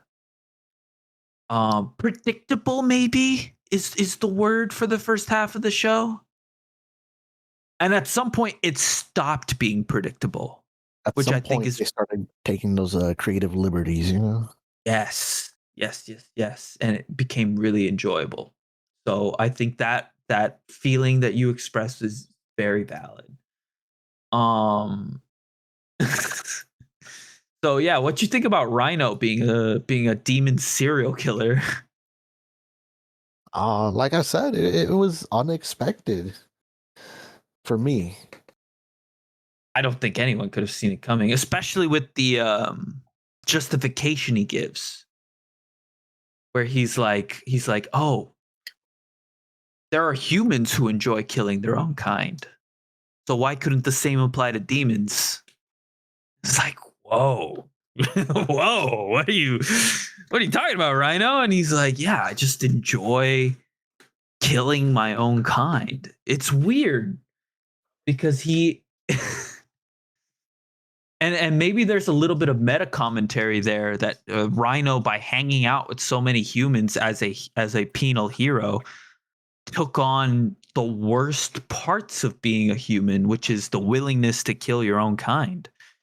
And not even just the willingness, but the sheer enjoyment of it. I thought that was fascinating, personally. I'm actually really excited to see how that continues. Right? How does he satisfy that itch down the line? You know, aside from being the homicidal maniac that he is, you know. In general, yeah, he is. I mean, at least he's on the side of humanity or something. Yeah, barely. Yeah. He's like, Xylo, can I blow up that building? It's like, do you not see the people waving their hands at the top of that building asking for help? And Rhino's like, yeah, but like collateral damage, right? Yeah, yeah, exactly. Rhino, I wouldn't say he's my favorite character, but he's the character I'm most interested in season 2 onwards. You know, because classic like we witness him killing the demon lord who took over that orphan because he was alone with him in a sewer and he had no witnesses, right? And he was just able to do what he does, serial killer and all. But down the line, you know, is there going to be a period of time where he hasn't killed a demon lord in a while, and he can't resist the itch. Like, there's so much like volatility there. I'm actually really excited, and that's not even mentioning like what happens when Xylo and the other squad members find out what he is. That's true. Not. Yeah, I mean, there's look, a lot of things here. before we found out, I thought he was just kind of crazy, honestly. Yes. But Maybe. Wait. A quick question: did you think he was like a Tatsuya crazy or like a King crazy? I would say like Tatsuya. Okay. Just someone who's like died too many times and maybe lost their humanity a little bit. It could have been, because I don't know. But now that we know, do you think it explains his moral approach at least? Oh, absolutely. Yeah. Okay. Yeah. Because I think humans who are psychopathic usually at least pick up on the idea that like, oh, other humans wouldn't approve of this. You know what I mean? He literally has to ask permission to do something heinous every single time. Like, even people with psychopathy do not need to do that. Yeah. So yeah, it really does. It also explains why what's her name, Tarita, kind of like had an aversion to him. Yes, absolutely. She's sensing something and she doesn't know what it is. Yeah. Because if it was just purely like a weirdness meter, Sav would also be blinking red lights. Even King to an extent would be like whoa, raise the alarms. But she doesn't really. You know what I mean? She gets along with them. It's only Rhino. You're totally right. It recontextualizes those moments where Terita is like, the fuck's going on with you, dude? I think the show does a good job of like setting it up so that like it's just Terita reacting to his willingness to kill humans as collateral damage, right? Yeah. And it's only when you get the reveal, at least for me, where you go like, oh, there's something deeper, and not even she knows what it is. So yeah. That's awesome. That is awesome. All right. What did you think of the action in these 12 episodes? Like, did you think it was above average, about what you expected, slightly worse than you wanted it to be? I would put it at like an 8. Animation was good. Cinematography was good. Mm-hmm. I don't know what studio did this, but Studio Kai. Studio Kai. If you're not familiar with Studio Kai, my friend, let me tell you, they also did Uma Musume. the original Uma Musume. They did They did the movie, it looks like, right? Am I wrong? Or is no, that is not the movie. Okay. That is season 3. I think. Yeah. Oh, you know what? I have it sorted through TV. I don't know. The movie might be nope, not the movie. They did a Kamen Rider movie, funny enough. Another notable anime, Seventh Time Loop. That's an anime I have rated pretty high. I did recognize that. That's kind of it. What is that, like an OVA to Hori-san to Miyamura-kun? Yeah, I saw that too. Yeah. I've never seen it. Yeah, I haven't either. Didn't even realize it existed. The same. I'm reading this description real quick. This description doesn't tell me shit. In this OVA, they learn more about each other. Yeah, that is kind of what I'm hearing here. But anyways, that's besides the point. Yeah, Studio Kai did a pretty good job. They don't have a lot of action in their catalog, and what action they do have is not rated very high. So this was really a step forward for the studio. So you said an 8 out of 10. If you were to have guessed before watching, would you have guessed that it would have been around an 8 out of 10 quality? I think I recall some hype for it before the season, so Yes. A matter of I fact, would have expected it to be in that ballpark. if you remember, Angel, you and Cade were kind of fighting for like most anticipated anime of the season. Just for him to not watch it. For him to just not watch it. I know. Hey, you said it, dog, not me. You Kate, if you're listening, I love you, but you have to at least watch your most anticipated anime of the season. At least. Oh gosh. No, sorry. No shame here. No shame. We don't shame on this podcast. I shame. Sorry. You shame. I don't shame. You can shame too. You're a couple beers in. You're right. Oh, I'm more than a couple, bro. Oh my goodness. Nothing is sadder than saying goodbye to a coworker you've been friends with for years. And the only way to healthily do that is over 5 or 6 beers. I digress. Let's see, Angel, did you have a favorite moment of the show? Is there a favorite, like, character action, a backstory, scene that you look fondly on in Sentence to Be a Hero? At the very end, I think it's the last episode. I don't remember. I can't recall the name right now. But what was it?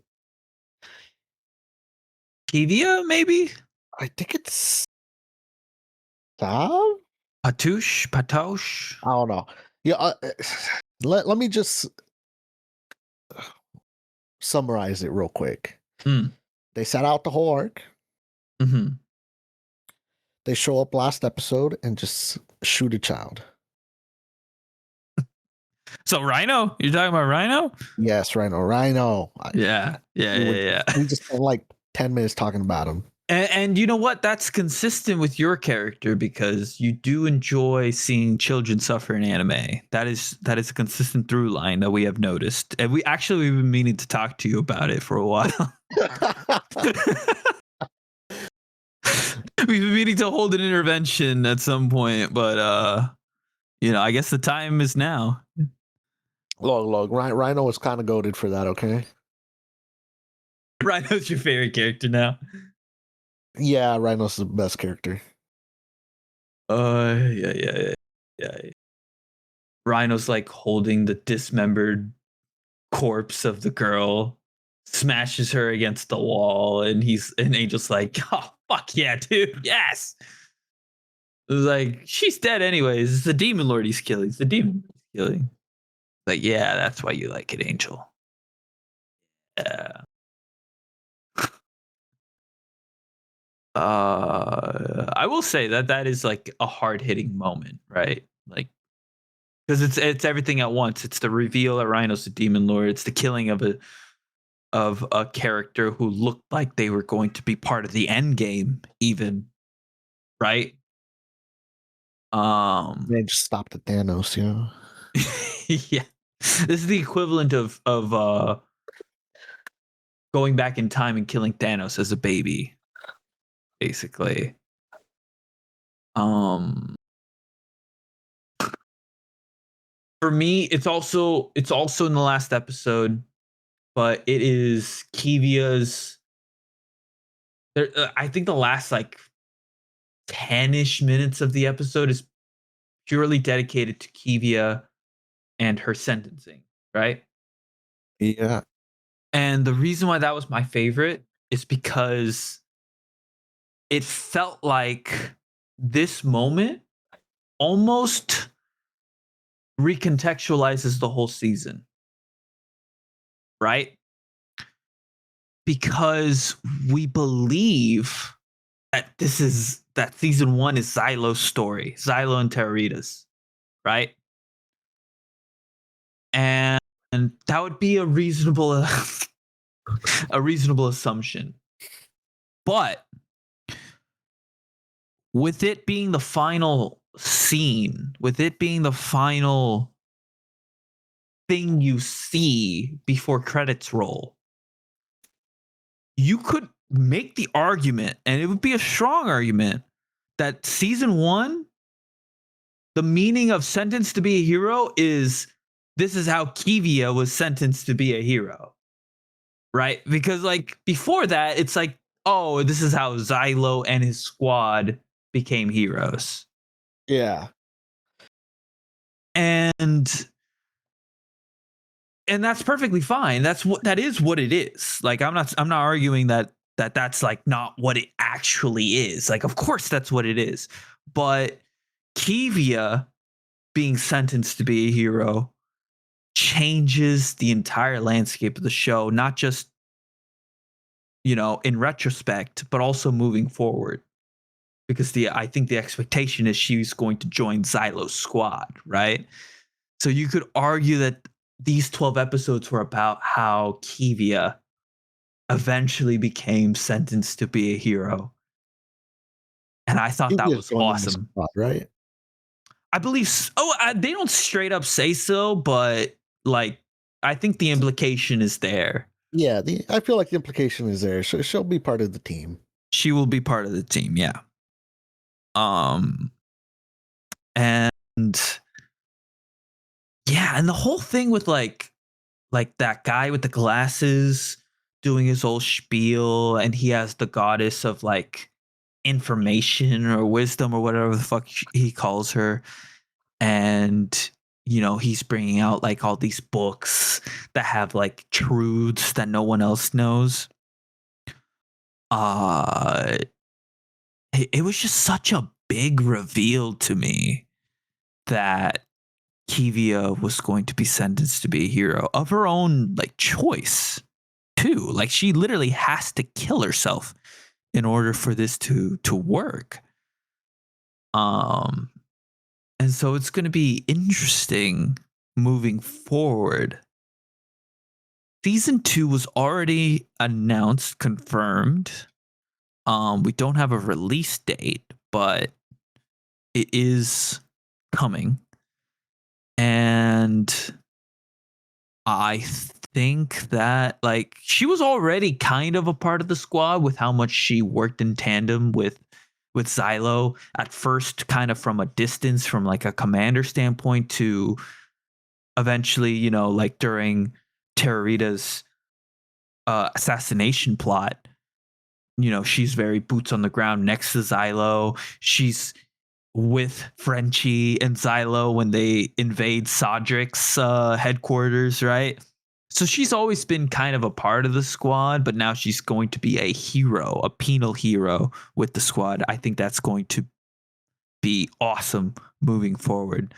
Angel, was there I'm leading the witness a little bit here, admittedly. Was there a non-action oriented scene in the show that you liked? Oh man, because I certainly have a favorite. You're gonna have to go then, because I can't think of one. So they're trying to decide their undercover outfits and backstory, and I believe it's Terrarita who's like, is it Terrarita? Or maybe it's Sav. I don't remember who, but one of the heroes is basically like, oh, okay, it's easy. She is a married woman who is trying to elope with this knight, and she gets like all embarrassed and stuff. It was like, I was like, oh my God, dude. That Kivia is fucking adorable. Which is not a thought that I had the previous like 7 episodes or so. Right? The previous 7 episodes or so was like, oh, Kivia's badass. Kivia doesn't take shit. You know what I mean? All of a sudden she's in like this almost like Victorian looking outfit with this ridiculous like head dressing, and she's blushing at the idea that she would like elope with Xylo, and then Frenchie gets introduced and she's like having beef with her. I thought that was awesome. I thought that was like, that was my favorite non-action related sequence in the anime. Did you have something like that, Angel? Cade. He's here to talk about Sense to Be a Hero. Yeah, we were just talking about you, Cade. Hero. Bro, Sense to Be Hero. Horrible show. And we were just talking about how great it was. Yeah, Angel, do you have a favorite non-action related scene? Non-action, it would come back to that scene you mentioned earlier where he gets knocked out and wakes up in the what was it, the capital of the city? Yeah. That is a great scene. That is a fantastic scene because of how you don't really know what setting you're in before that point, right? So to see it being like a Turkey equivalent is awesome. Yeah. Angel, any last things you want to say about Sentence to Be a Hero before I ask you the big questions? Can't think of anything else. I feel like we talked about the big stuff. Yeah, I think we nailed it. As a whole. So I have to ask you this, Angel. Given the rubric that we created at the beginning of the season, on a scale of 0 stars to 5 stars, what would you rate the show? And for context, your 1-star anime is Wise Man's Grandchild. Your 2-star anime is 7 Deadly Sins. Your 3-star anime is Danmachi. 4 stars, Railgun. And 5-star is Steins Gate. So where does Sense to Be a Hero fall given that rubric? It's a 4. The 4. So you have it around the Railgun territory. Yes. Would you put it above or below or exactly a 4? Oh man, just because it has, I'll put it below for now. Second season will decide more. Sure. So how far below? Are we thinking like a 3.8, 3.7 star? I think a 3.8 is solid. Maybe a 3.9, you know? Very nice. And it's just because that start as well, you know? Yes, I agree. And Cade, I don't mean to brush what your sentiments under the rug, but I do agree that the show kind of started. We were talking about it earlier. It starts predictable. It starts almost generic. It really picks up in the latter half. So generic, so cheesy, so angsty, so. It breaks away from that. I'll throw in this: the fairy designs are not very inspired. They're not.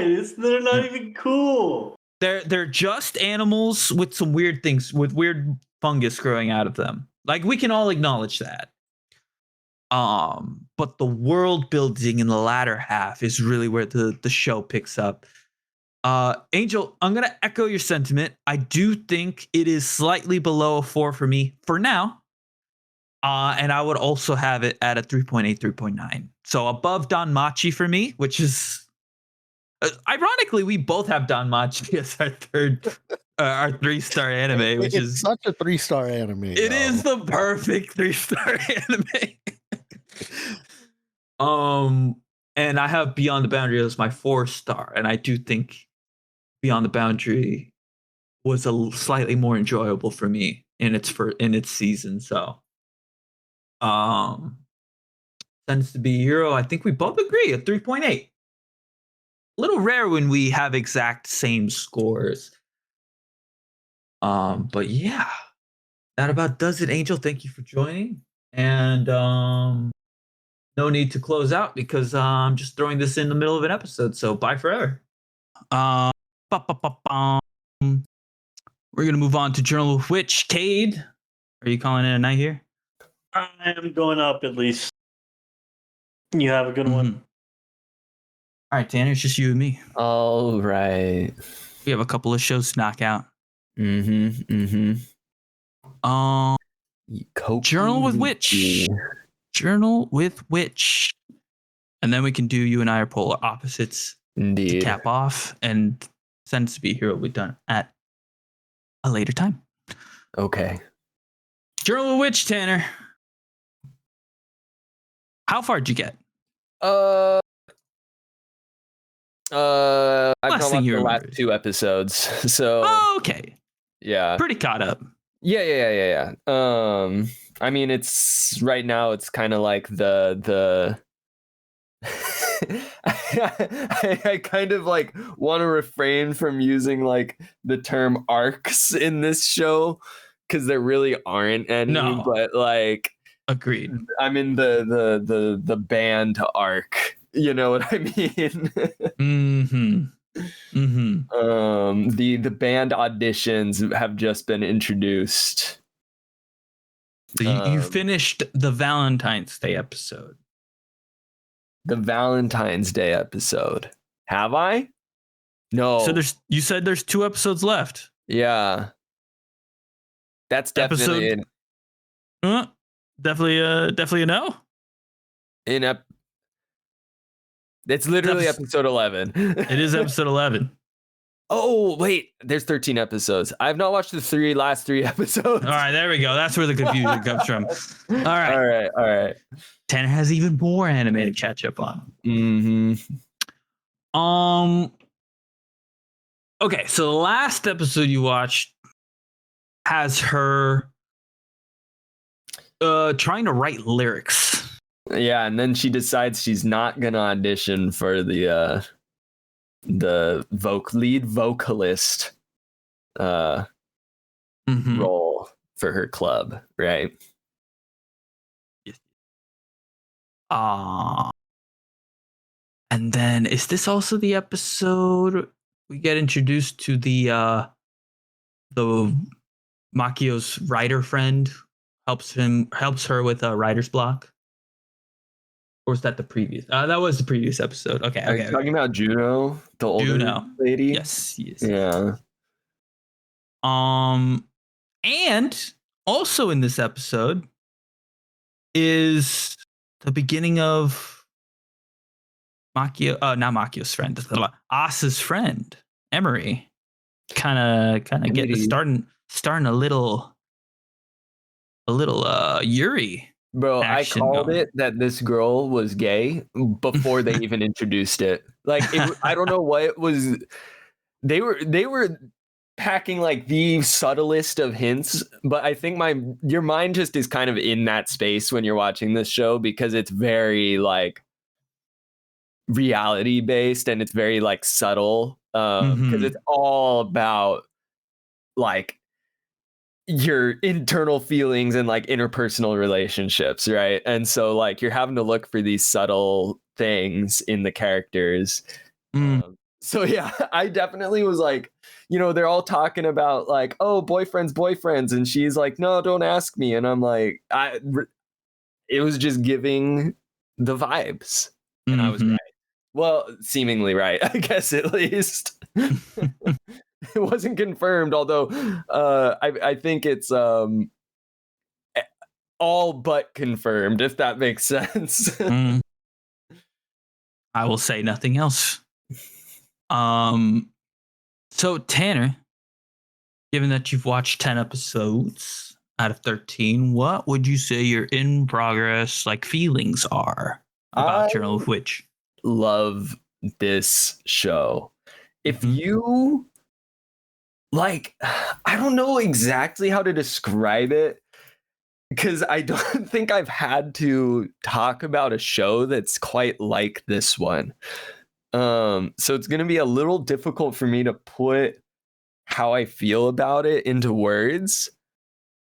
But like, this show does such an incredible job of fleshing out two characters that have to live together and like deal with their lives and their like extreme personality differences in such an incredibly good way. Like, these characters feel like real people. Like, the depth of the character writing is very, very good. Mhm. And the way the show goes about developing the characters as the story goes on, and I would say most specifically Asa, and it's sort of, mostly told from her perspective, and so that's probably why I'm getting the impression of like her character is kind of like the most fleshed out in a way. But like, starting out the show of it being like, oh yeah, her parents died, and then she's seemingly like kind of like indifferent to it in a way, like hasn't processed it, Mhm. to like, because when we finished the first 3 episode review, I specifically intended on like binging the show because I wanted to be able to watch it without having to take any big breaks. Because I felt like after the first 3 episodes that the writing was done in such a way that I wanted to have like all of the subtle details fresh in my mind while watching it and not like be forgetting anything. Mhm. And I think it definitely pays off, especially like, because I watched 4 through 10 today, right? Which is 7 episodes. And you definitely, in my opinion, get a better perspective of like the progression and like the subtle change of the characters episode to episode. Like this, they could make this show what would it be? Like a 6-hour long movie. I would watch that. Oh yeah, Um, the supercut out there. yeah. But like, Asa going from like indifferent or hasn't processed anything to like, I want to say, was it in episode 4, like the first one? Or was it, maybe it was episode 5? I definitely felt like in episode 4, I was kind of like, okay, it's been a solid couple months since I watched the first 3 episodes. I was kind of like getting back into the run of like, okay, what has happened? What's going on with the characters? To, I think what really got me going, oh, okay, yep, this show is like incredible with like emotional impact, was they show for the first time the car accident, and Asa's there, and you see it, and you're just like, oh, fuck, that's really bad. Like, it definitely had me like sort of with like a mouth agape moment, because you see the car accident and you go, oh yeah, from an outside perspective, ain't nobody surviving that. Squashed between 2 trucks, right? 2 like large trucks, pancaked almost literally. And it deals with these moments so like in such a mature way.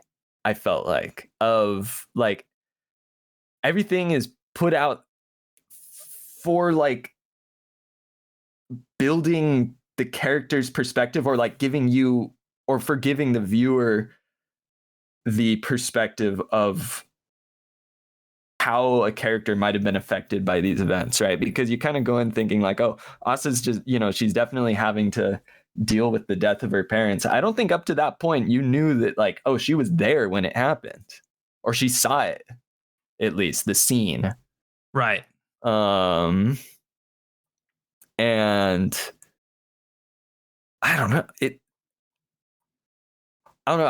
I'm almost like kind of losing track of what I'm trying to say, because like as I'm talking, it's kind of like there's different things coming up that I really Oh want yeah, to yeah, go yeah, in depth on, right? And so I'm like kind of zigzagging back and forth across the different aspects of this show.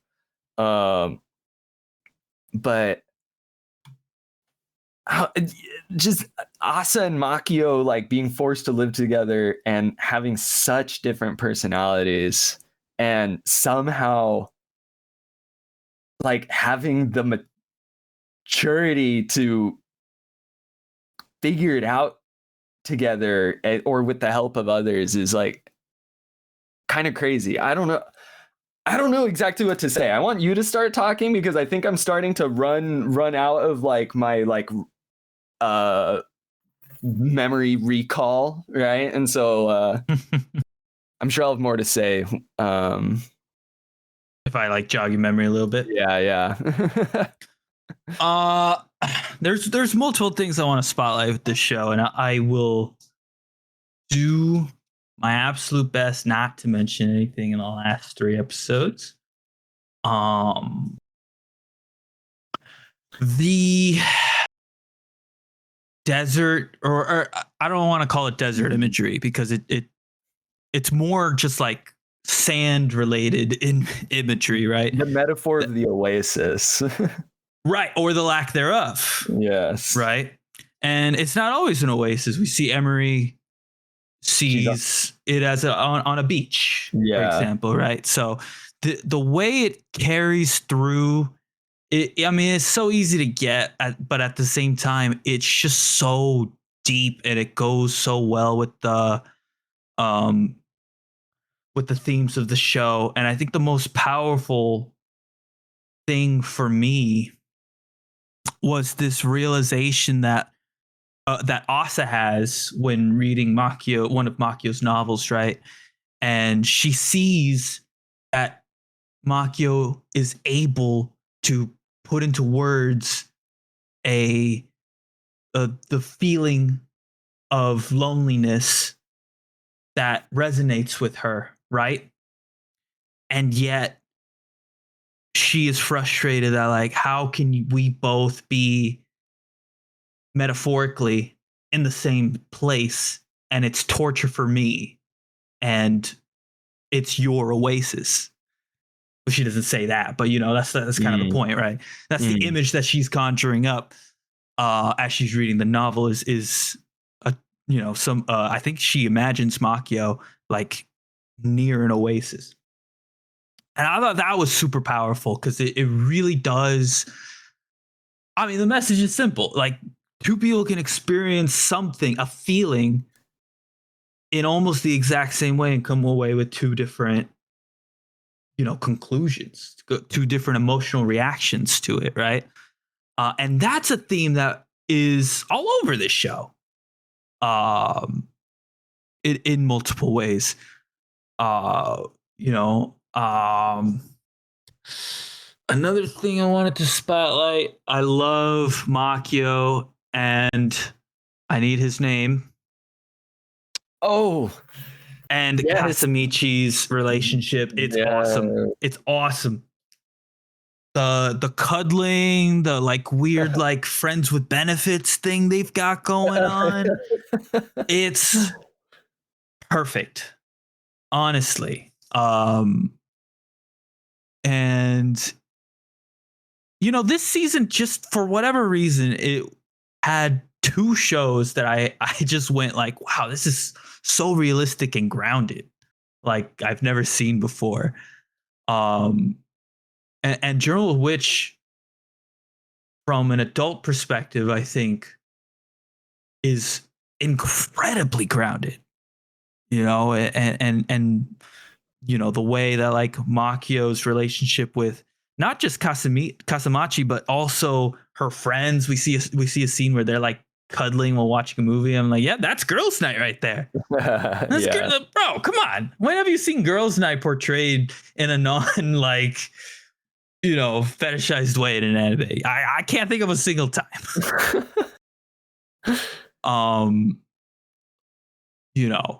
Yeah.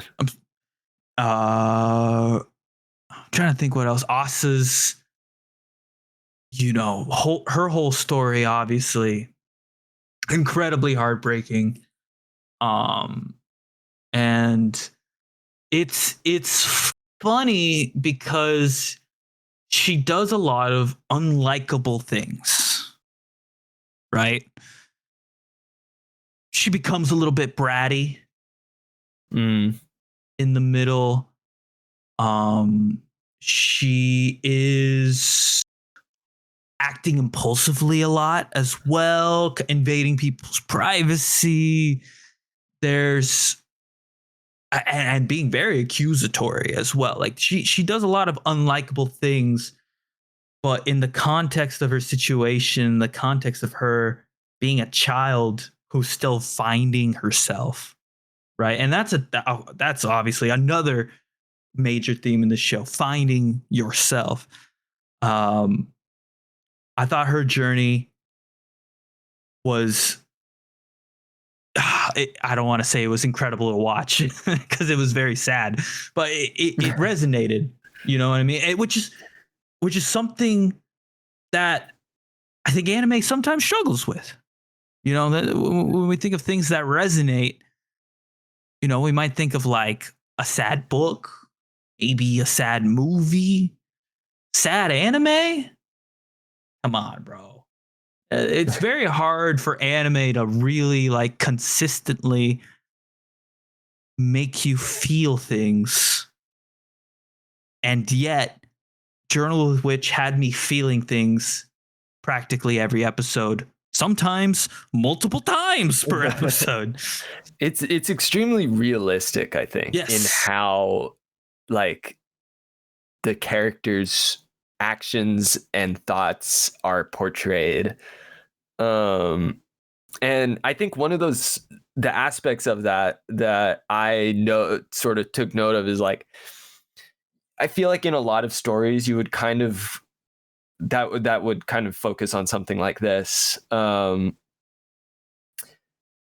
would kind of be like the downfall, right, of the main character. Like you would kind of expect like Asa to hit like this massive like what do you call it, like just like a spectacular downfall of a character in terms of like drama, right, and like writing, where she hits rock bottom and then it's the drive up from there for like the climax of the story. And this show does not have that sort of standard 3-part storytelling mechanic of like the intro to the downfall to the rise to the climax and the conclusion, right? You see the ups and downs of her throughout time, right? Where she starts out very neutral and she's slowly having to overcome these emotions that are sort of like bubbling up from within her, because you're with such a life-changing event like your parents dying, there's no way you can handle all of that at once, right? And you're only going to be sort of like almost realizing how these things are affecting you as time goes on and as like certain external influences are occurring around you, right? And so I really like the sort of subtle pacing of the show, where it's this sort of like wave where you it's up and then down and then up and then down as there's these different aspects of dealing with such a traumatic event that are sort of rising up over time. I wanna piggyback a little bit off that point, because it isn't just about the effect over time on Asa, but also like her immediate surroundings too, where we see. I know we mentioned Emery and her Yuri phase, but the like conversation that's happening during that like phase is like, oh, I was the first person Asa called for support when her parents died, and she has a very like human emotion that I don't think I've ever seen explored in another anime, which was like, I feel like I can't stop being her friend.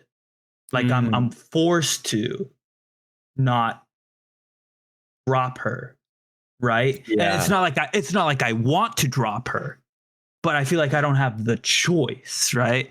Yeah. And that is a kind of it's an emotion that's, I think, more common than we think, right? Especially when it comes to like family, for example, where we say like, yeah, he's got problems, but he's family. You know what I mean? Like, I have to like stick up for him. It's kind of along those lines of like, I am committed now through a not by choice, seemingly, to stick by this person through thick and thin, right? And I thought that was an interesting thing to explore. And obviously, there's other characters who we see on the periphery. Obviously, Makio has some growth as well, having like Asa in her life, although she seems a lot less affected by Asa's emotional state. I do think like the presence of Asa helped facilitate Kasamachi's and hers like reciprocation or reconciliation. I mean, and yeah, that's enough piggybacking off that point. Tanner, is there anything else you want to spotlight with Journal with Witch? I don't think there's a whole lot more that I can at least think of right now. I mean, it is the most recent one that I watched, considering I watched it today. But I just can't say that I've ever watched a more realistic drama that is still entertaining and really gets you like attached to the characters. It's not even like I finish an episode and I'm like, oh, I can't wait until the next episode. I just want to keep watching. I don't know exactly what the driving force is there, but like, it's not like next time on Dragon Ball Z, right? Yeah. There is a level of catharsis, I think, that this show, you're kind of like experiencing like resolution through someone else. You're kind of living vicariously through Asa, in a sense, right? Because I think almost everyone on planet Earth has had at least one person in their life leave sooner than expected, and there is a level of like, this show is almost like therapy in a way. In that sense, like a group therapy. I don't know how else to describe it. It's insane. And so lots of props to this show, man. I think in terms of pure drama, I think it might be the best I've seen. I'd have to really like look at other shows that have the drama tag on Mallet to make sure. But like in terms of like a purely like drama show, this was a home run.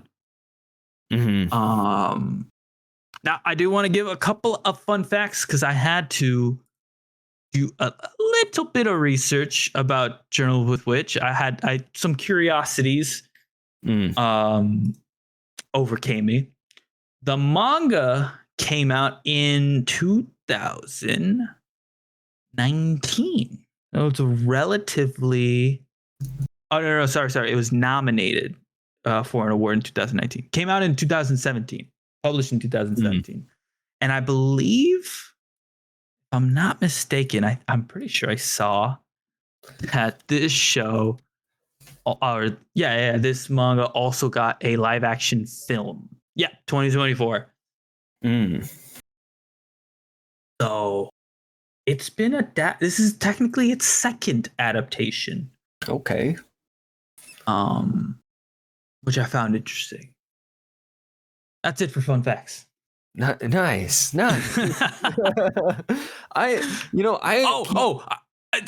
Last thing. What's up? The manga was also written by, by a woman, which I think is important because we do sometimes, entertainment is mostly dominated by men. Let's just be honest. Like a lot of mangakas, prominent mangakas are men, and it is nice to see an excellent story get adapted, and it being from a woman. All right, that was the last point. Tanner? I always wondered why they decided to adapt the title to English as Journal with Witch. Yeah, strange. Because, like, my Japanese is not good enough to translate it, from my head, but it's good enough to know that is in no way the title of the show. Oh, absolutely. of the manga or whatever you want to call it, right? At the very minimum, they got Journal right. Yeah, Journal's there. Like I know Journal's there, but then they have the kanji for country, and I'm like, huh? And so I never actually looked it up until now. I just always knew, I was like, why did they call it that? Because it's obviously not. It more accurately translates to foreign country diary, which I think makes so much sense. There's probably a better way to I don't know. To me, I don't understand the Journal with Witch title adaptation.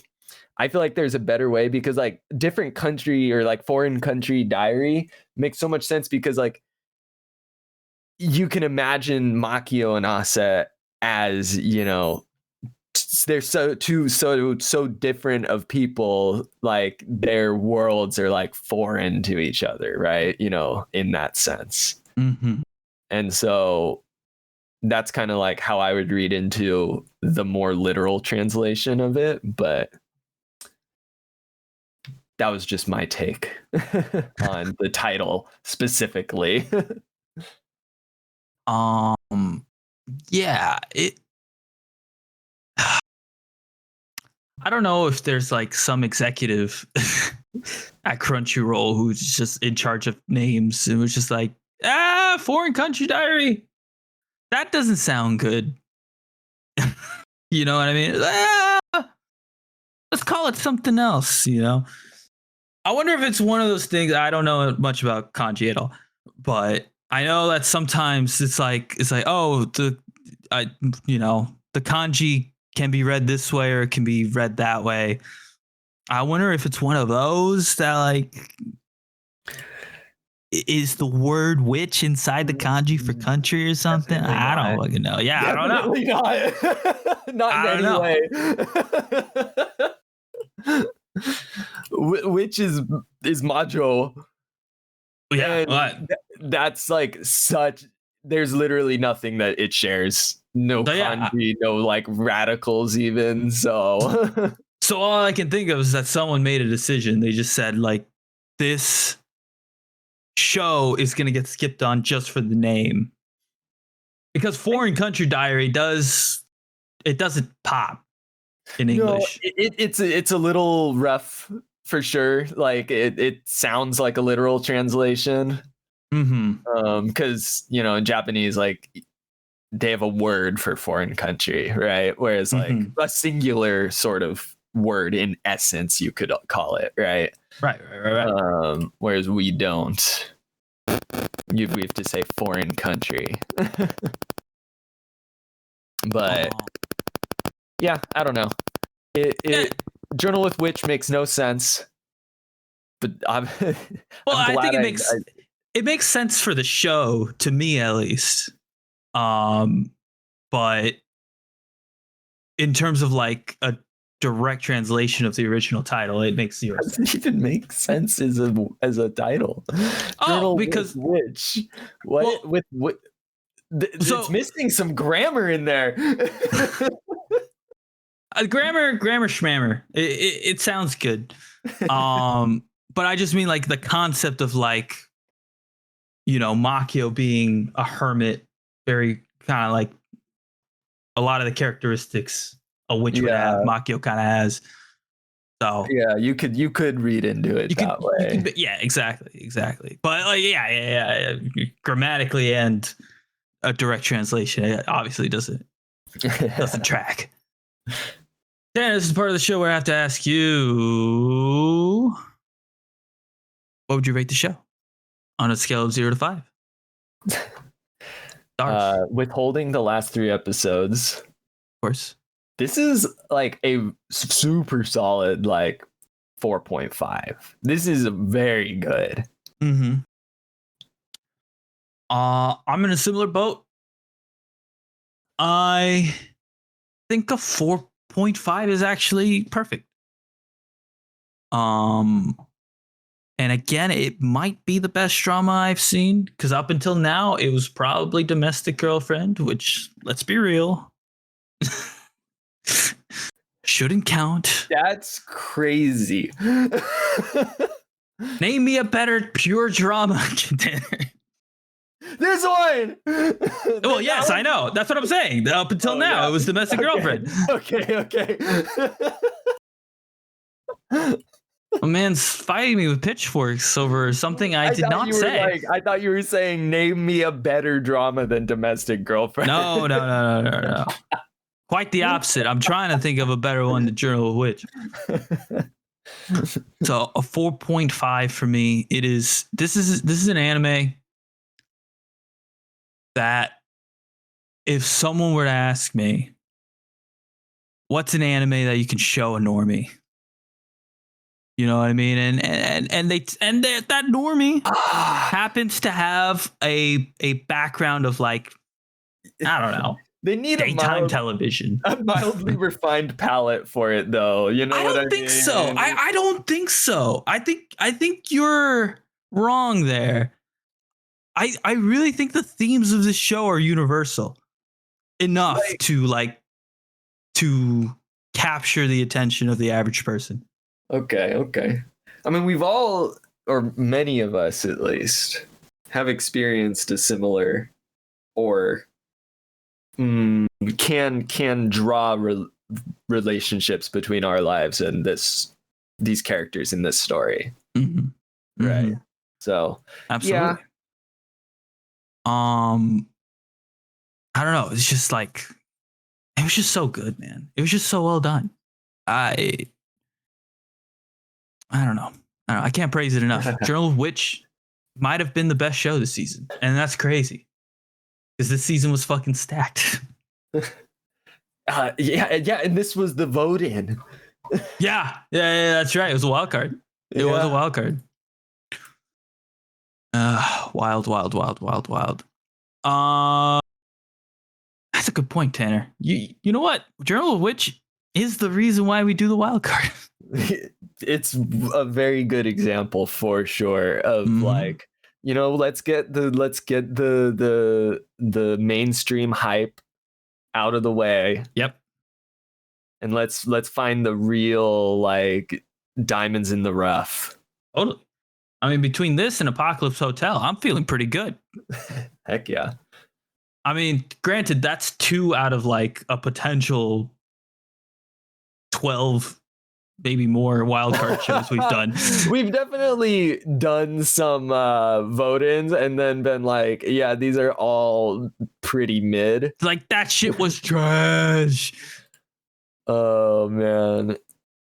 Let me see. I'm on AniTrans right now. I want to see like where everything is lining up now. You gotta go back a week or two because No, the current one is still this.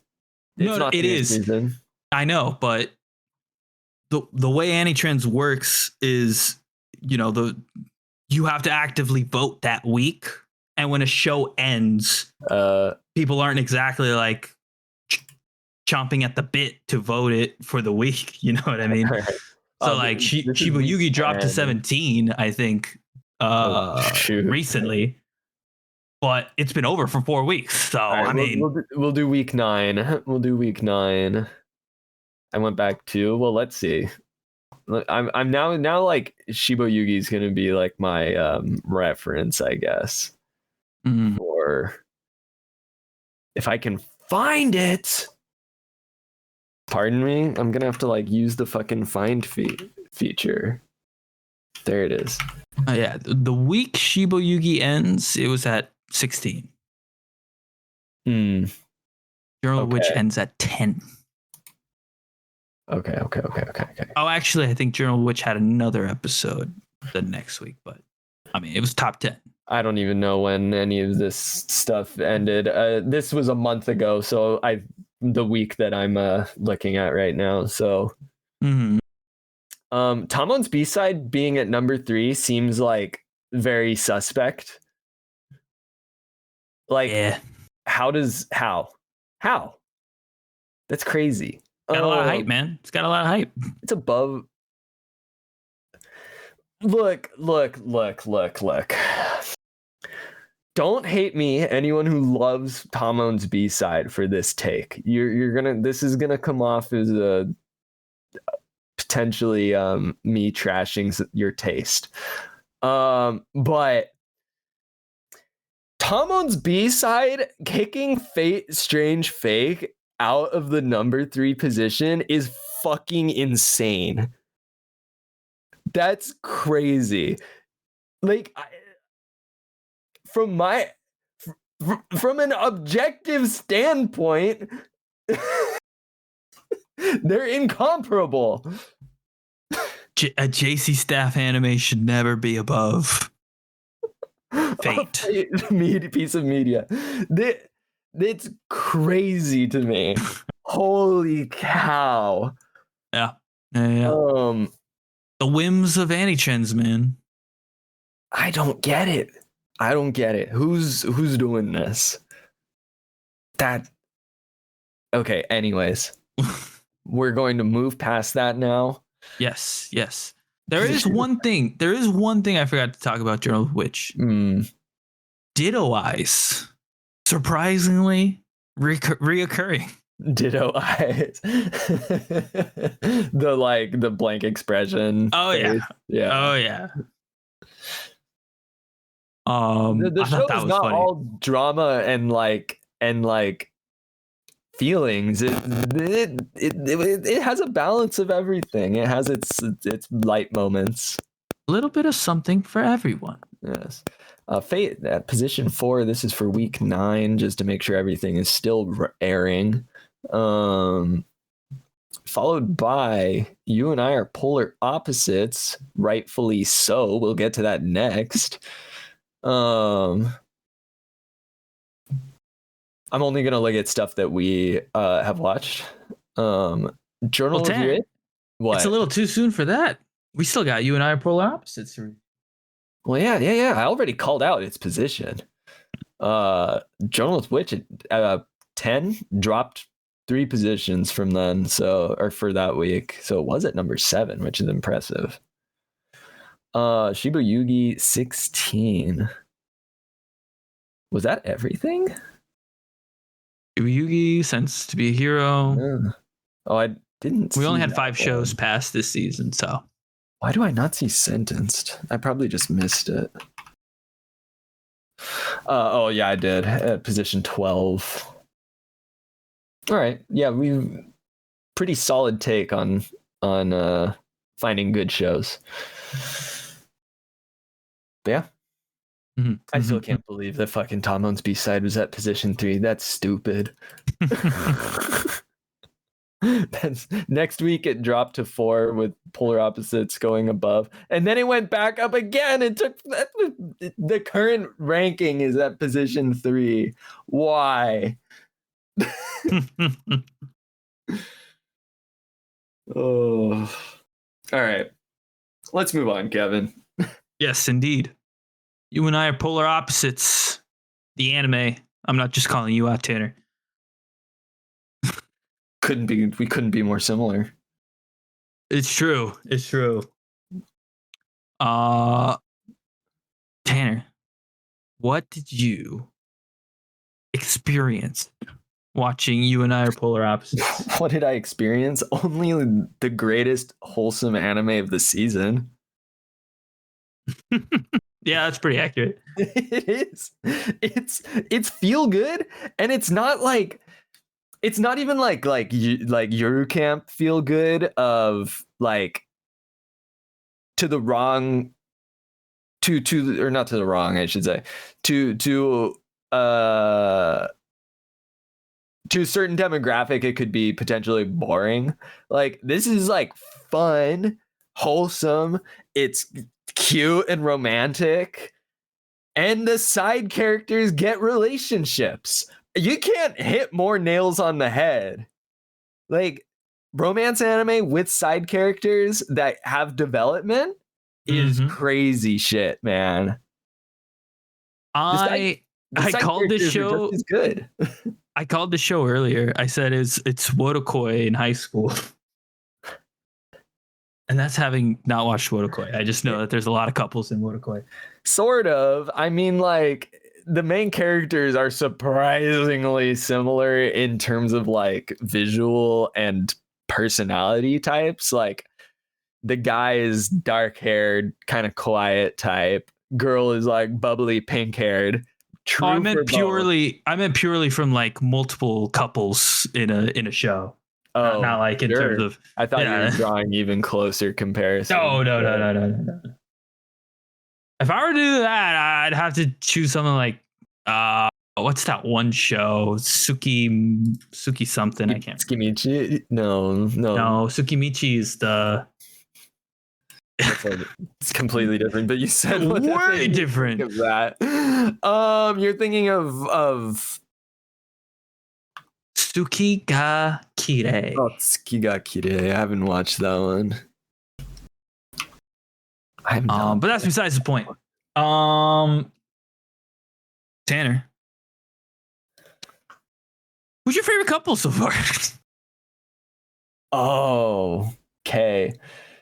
Bro, I can't wait for season 2 because I want fucking Tyra and Azuma, man. That's my like, I want to see it happen relationship because it's like the one unfulfilled one that they've sort of hinted at. Gloomy ass Tyra and like sort of like negative Azuma, but you see, like, I think they have one of the like most like their personalities have changed the most. Oh yeah, throughout the season, right? Like, they're not just falling into their character tropes anymore.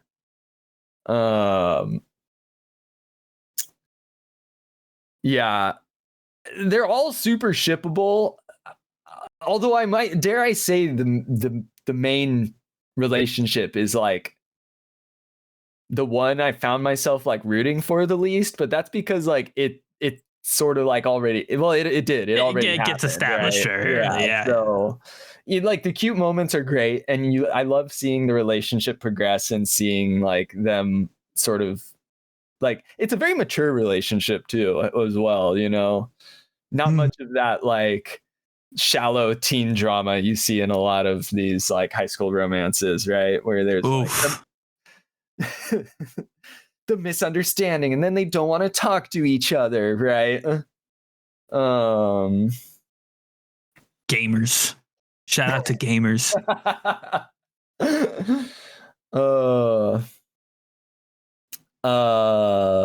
I mean, one of my like favorite characters that isn't even playing a part in the romantic aspects of this show is, I don't even remember her name. She's the blonde girl with the bangs and like the big earrings. Do you know what I'm talking about? She's the one you're talking about like Suzuki's friend? Yes, she's the one who's like, I want to go bowling. I want to throw heavy objects. Manami. Yes, and she's got the big old eyebrows, right? Yeah, with the bangs. Eyebrows and the bangs. Yamada Nishi was my favorite. Personally, I just like. Oh yeah. So you can't help but root for the quiet types who are like, but the ones who are trying, you know, it's like, you're trying so hard. Yes. And that one has like, to me, it was just so like, I've seen, or maybe even now that I'm thinking about it, might have even been a part of relationships like that. You know what I mean? Which one were you? And I was very in this scenario between Nishi and Yamada. I was more Yamada for sure. Okay, I couldn't imagine you as the shy, quiet person, to be honest. So I had to ask though. All right. Look. I had the personality in high school of I'm blanking on his name for some reason. Of Tyra of Shuji. Yeah. Oh, okay. But fucking Debbie Downer over here. Yes. But I think I had more of the social standing of Yamada. You were the gets along with pretty much everybody. Just gets along with everyone. Secret handshakes, secret nicknames. I definitely see you as that type of person.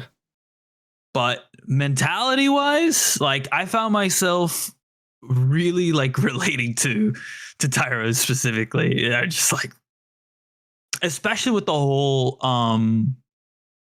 like middle school to high school transition. Because I was honestly in middle school, I was more like Tani. So to come out into high school and kind of like try to find myself, you know, maybe you like play kind of fake it till you make it a little bit. Like that's kind of like what Tyra's going through, where he's like, oh man, you know, like I'm trying to like stay true to this image I've created, but there's someone here who knows. Like that's part of the thing, right? It's like Tyra and Hazuma went to the same middle school, right? So she's like the only one who really knows that he went through like a brand change. Yeah. And that stresses him out the whole time. Oh, which is so relatable, because if you like really want to change a big aspect of you as a person, that's tough when 100%. you're having to be around people who like know you, you know? And so, because they're gonna be like, oh, you're acting different, when that's probably like the last thing you want to hear, because you're trying to go into it with confidence, you know, you're trying to be like, this is the new me. You don't want to be reminded about the old you or like the you that you're trying to move on from, to move past. Yeah. Absolutely. I'm trying to think of what I would compare myself to now that like I had you answer that question. Because it's tough. I was like Yamada in some ways, but then like Tani as well. Like I feel like I was Yamada with my friends, but I was friends with like a broad spectrum of people. I didn't have like a specific like group necessarily. But then like put me in a situation with like people that I don't really know, and I am definitely more. I was definitely more the Tani type. Mhm. You know, back in high school, where it's like, oh, I don't know you. I'm quiet. I'm not gonna be the first person to talk. Which is definitely different now. I think nowadays I am much more like Yamada, where if I am in a situation with other people that I don't know, it now feels like more awkward to me to not say anything than Totally. than to just be like start talking to them about anything, you know.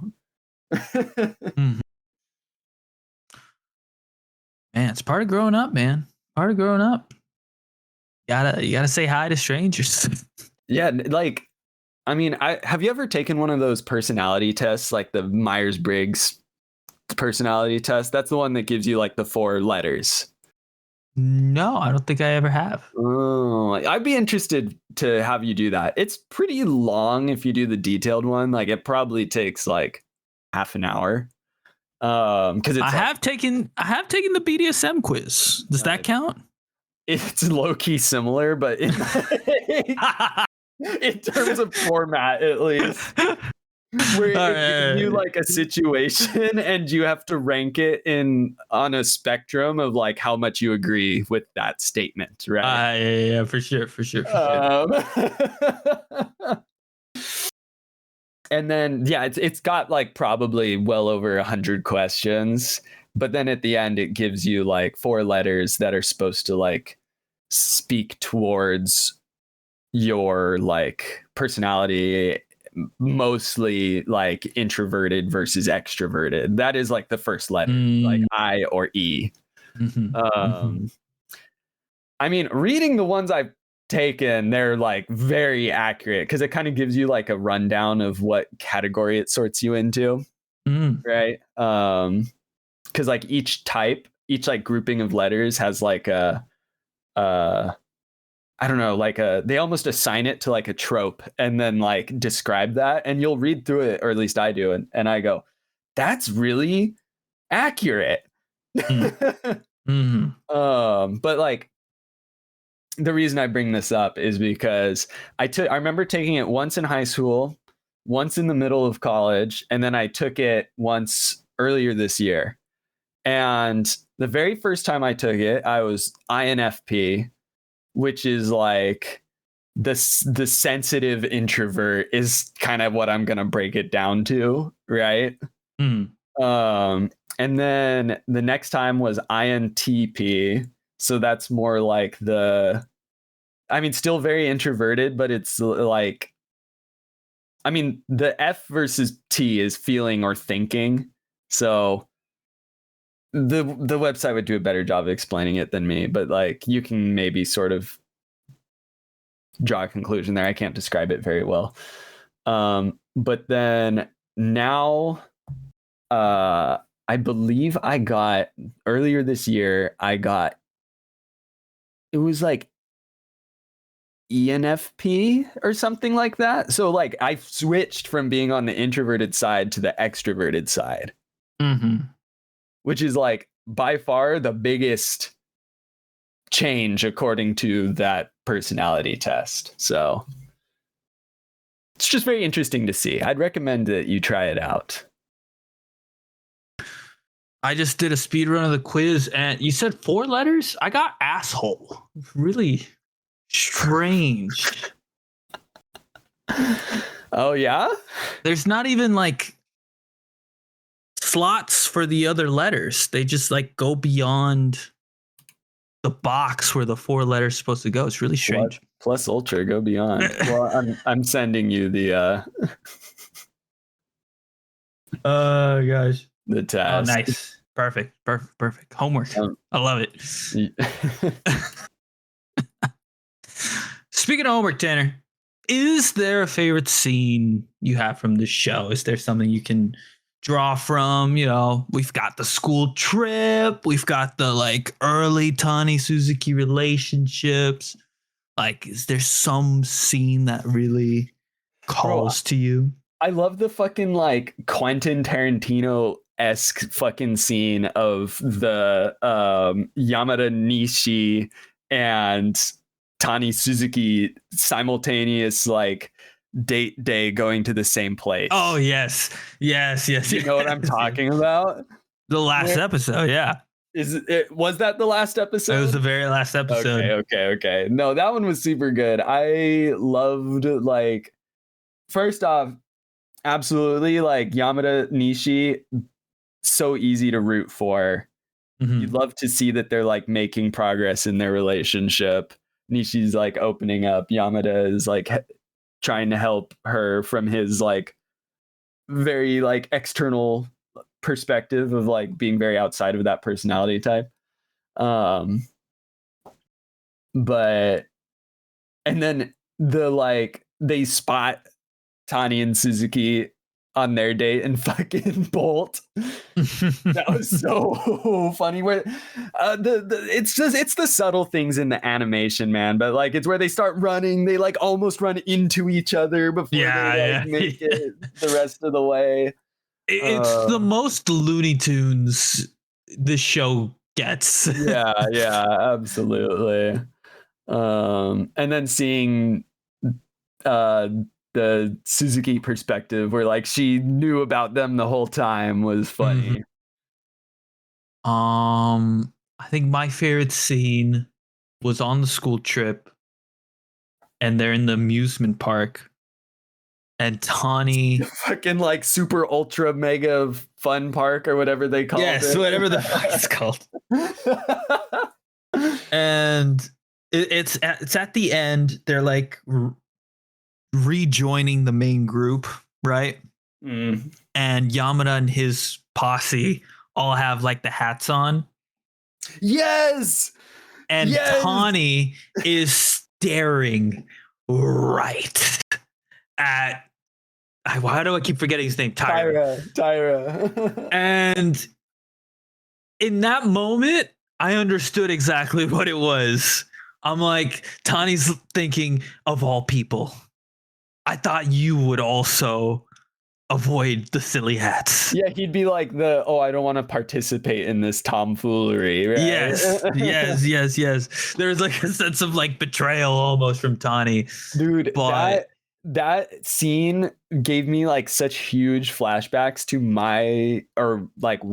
because I was kind of like part of like two main friend groups in high school, but like one of my high school friend groups, because that is absolutely something that we would have done is like, this goofy thing that we can all get and then get like the group photo of 100%.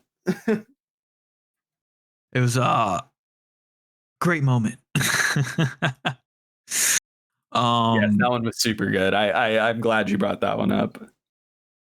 And to me, if that was the last episode, I actually wouldn't have minded, because to me that was the ultimate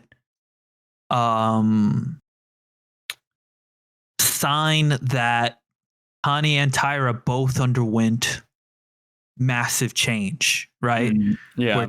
Where Tani is now wishing, as Suzuki said it, to get a little weird. And did Tyra, you watch it dubbed? I did watch it dubbed. Okay. I've been seeing some of the dub clips go around because I watched it subbed. They localized it spectacularly. Yes, it is very Gen Z language coded, 100% through and through.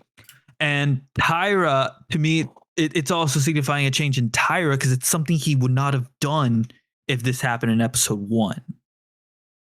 So at least that's the impression I get from him, like knowing who he was, him protecting the brand image and all that.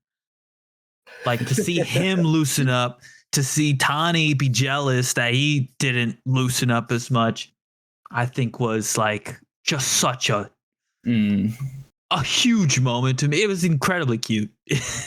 Bro, there's not much else I could say. When they, in season 2, when they bring out the fucking Tyra Azuma ship, though, I will be so there for that. Oh, for sure. Which I'm sure you noticed. The very last, every episode ends with "see you next episode," and the last episode ended with next season. Yeah, yes, it already got confirmed. It got confirmed, but like like the same week it ended. Yes, sir. Yes, sir. Last thing, at least for me, for you and I are polar opposites. I just want to, because I've been beating this drum for multiple seasons now. This was animated by Studio Lap and Track, and I've been saying, when they, hey, did they start rough? Yes.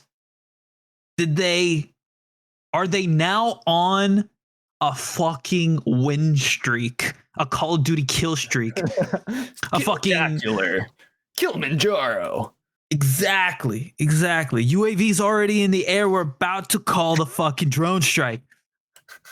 Undead Girl Murder for Shoshimin both seasons, and you and I are polar opposites. I mean, bro.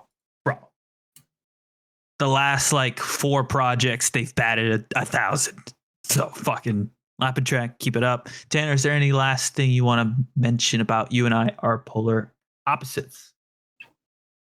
I don't know. I think we covered it pretty well, I would say. I would say so as well. How was the sub? I actually didn't watch it at all in the sub. I did watch it in the dub. Did the subtitles kind of match the not as liberally as the dub, okay. but like I mean, they did a perfectly fine job of conveying this is teenagers talking, right? Right, So, right. But I mean, if you want like if you want to feel like you can't relate to the fucking character, like, oh, these goddamn Gen Alphas, you know what that type of 6-7 type shit. That's the dub. Which I'm not trashing on it by saying that either. It is just I'm trying to convey the notion of how well they they dubbed it over. Yeah,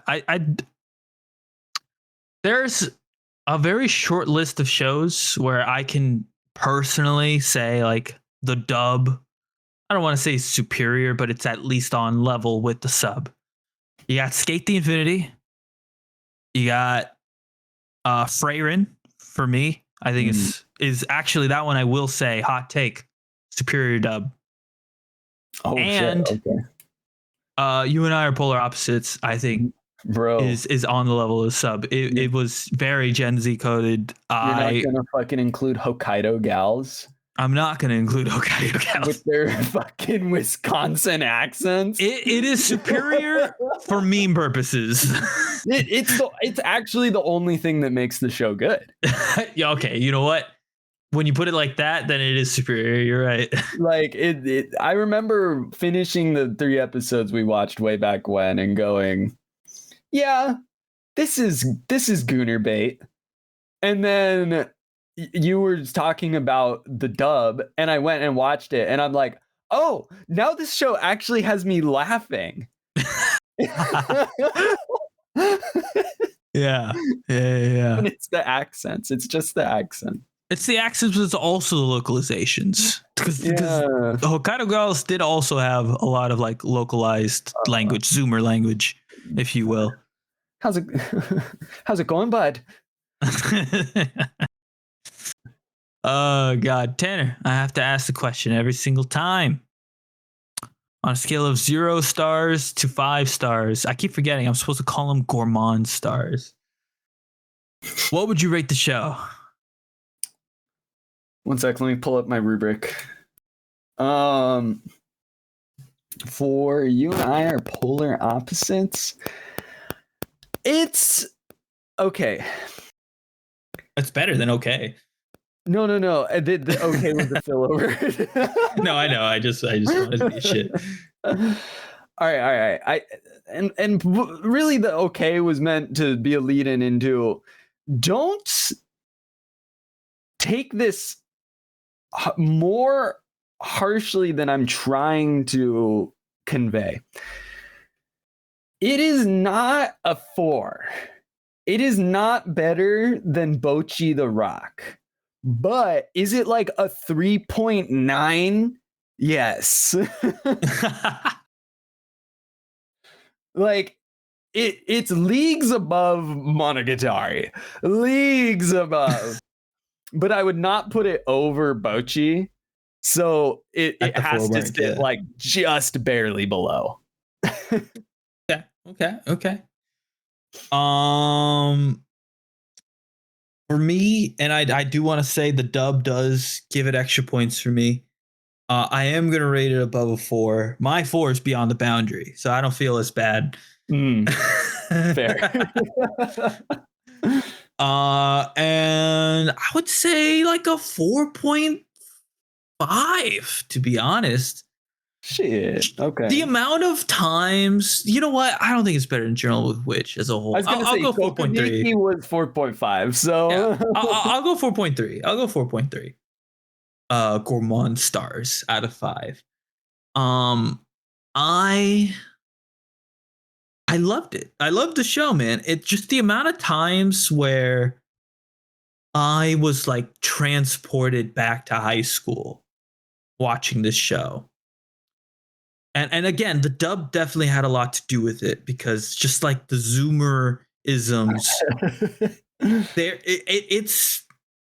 it's different than like watching, I don't know, fucking what's a show that takes place in high school that happened in the early 2010s. I watched tons and I can't recall any of them. Yes. Fucking Nisekoi? I don't know. Sure, yeah. It's different than the dialogue in like a Nisekoi. Horimiya? That's more recent than 2010s, but no, but that is actually, that's another show I watched dub, and I can say that they didn't go the localized Zoomer route with that one. So I think that is a good comp. I think it's a different. It might be a different show dubbed, to be honest. Very much in the same way Hokkaido Gal kind of. So that's adding extra points for me. I just want that to be clear. 4.3, slightly better than Beyond the Boundary. You know, not as good as Freyrin. I think that's fair. It's fair. That is fair. That is fair. And yeah, that about does it. Tanner, thank you for joining me today.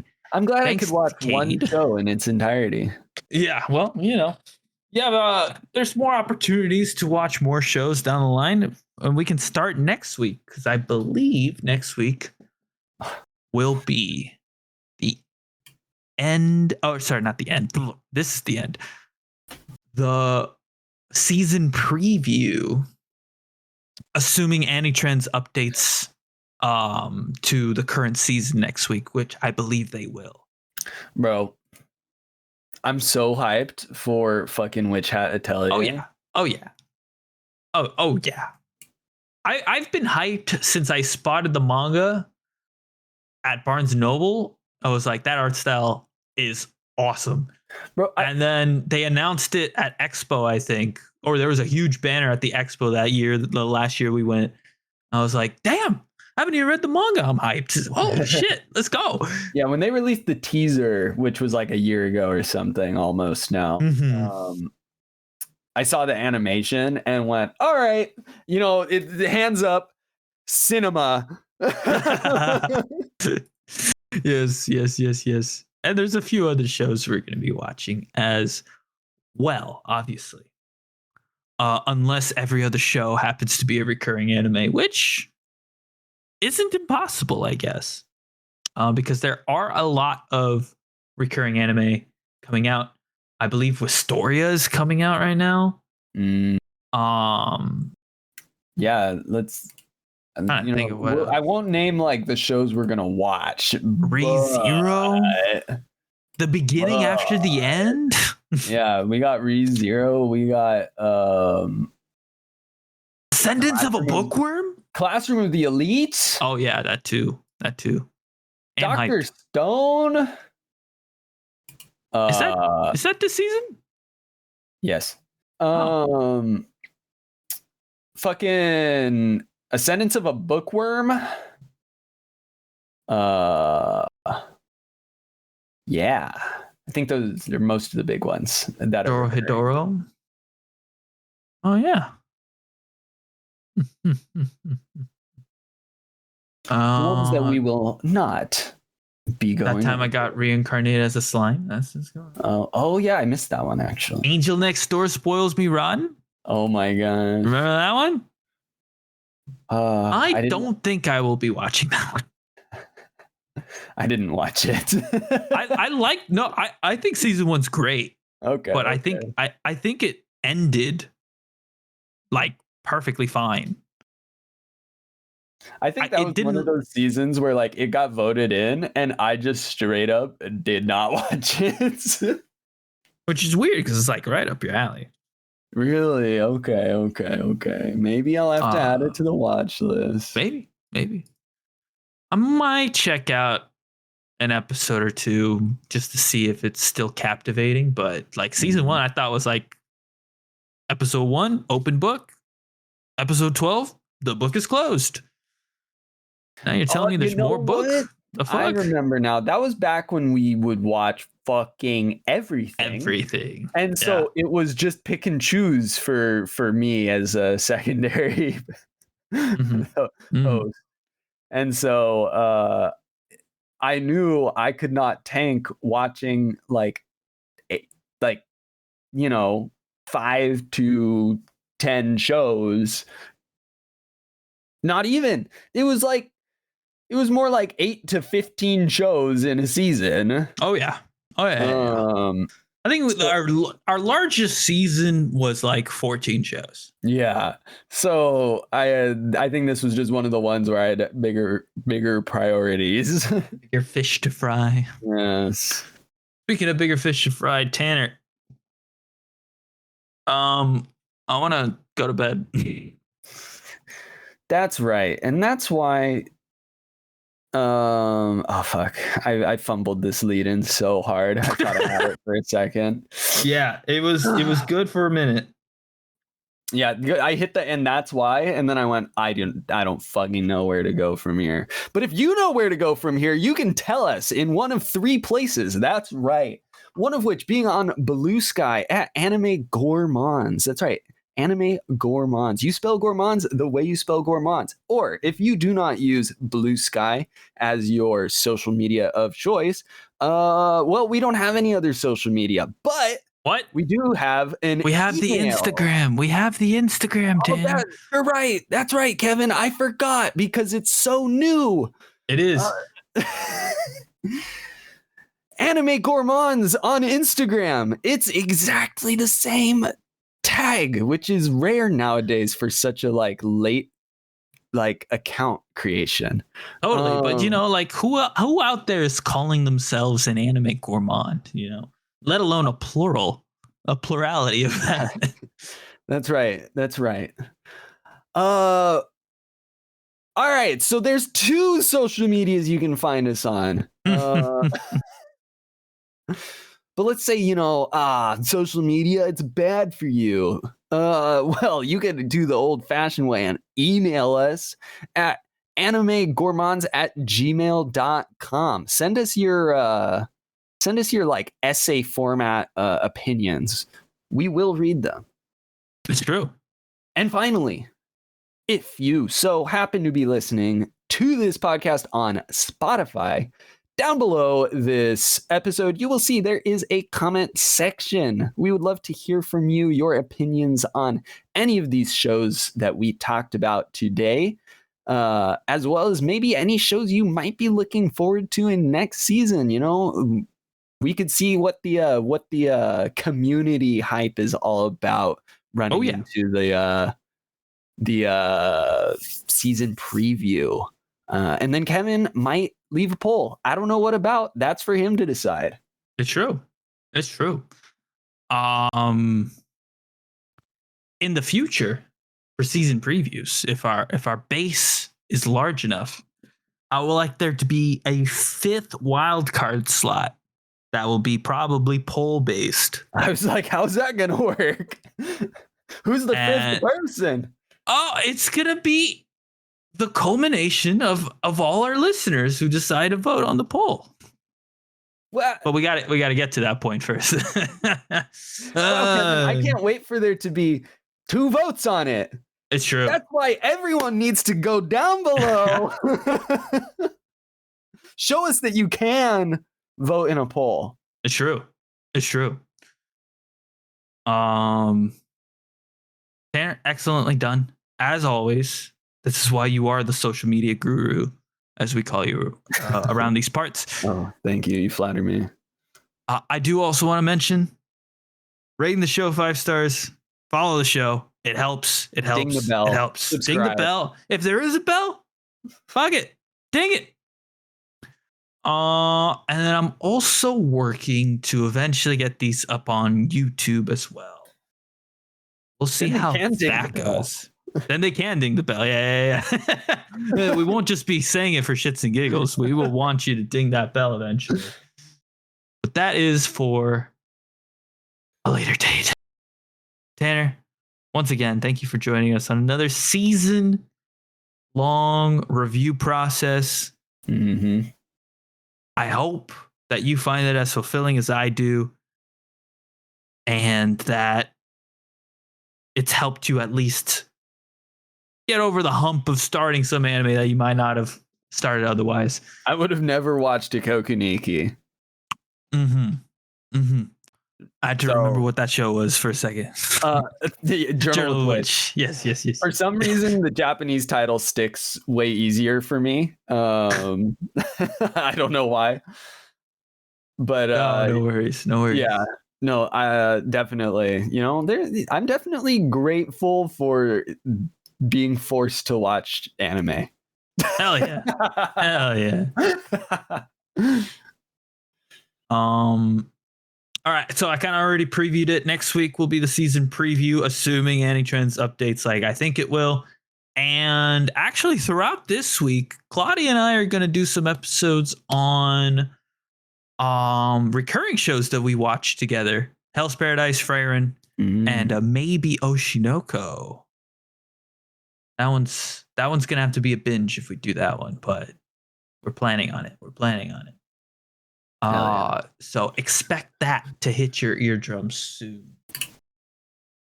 Well, this is usually the part where I ask Kay to yell at a waiter, but I guess it's my turn. So, garçon, check please, oui oui. And then I get smacked in the face because we're at an Italian restaurant. No, not a good plot twist. Fair. Bye forever.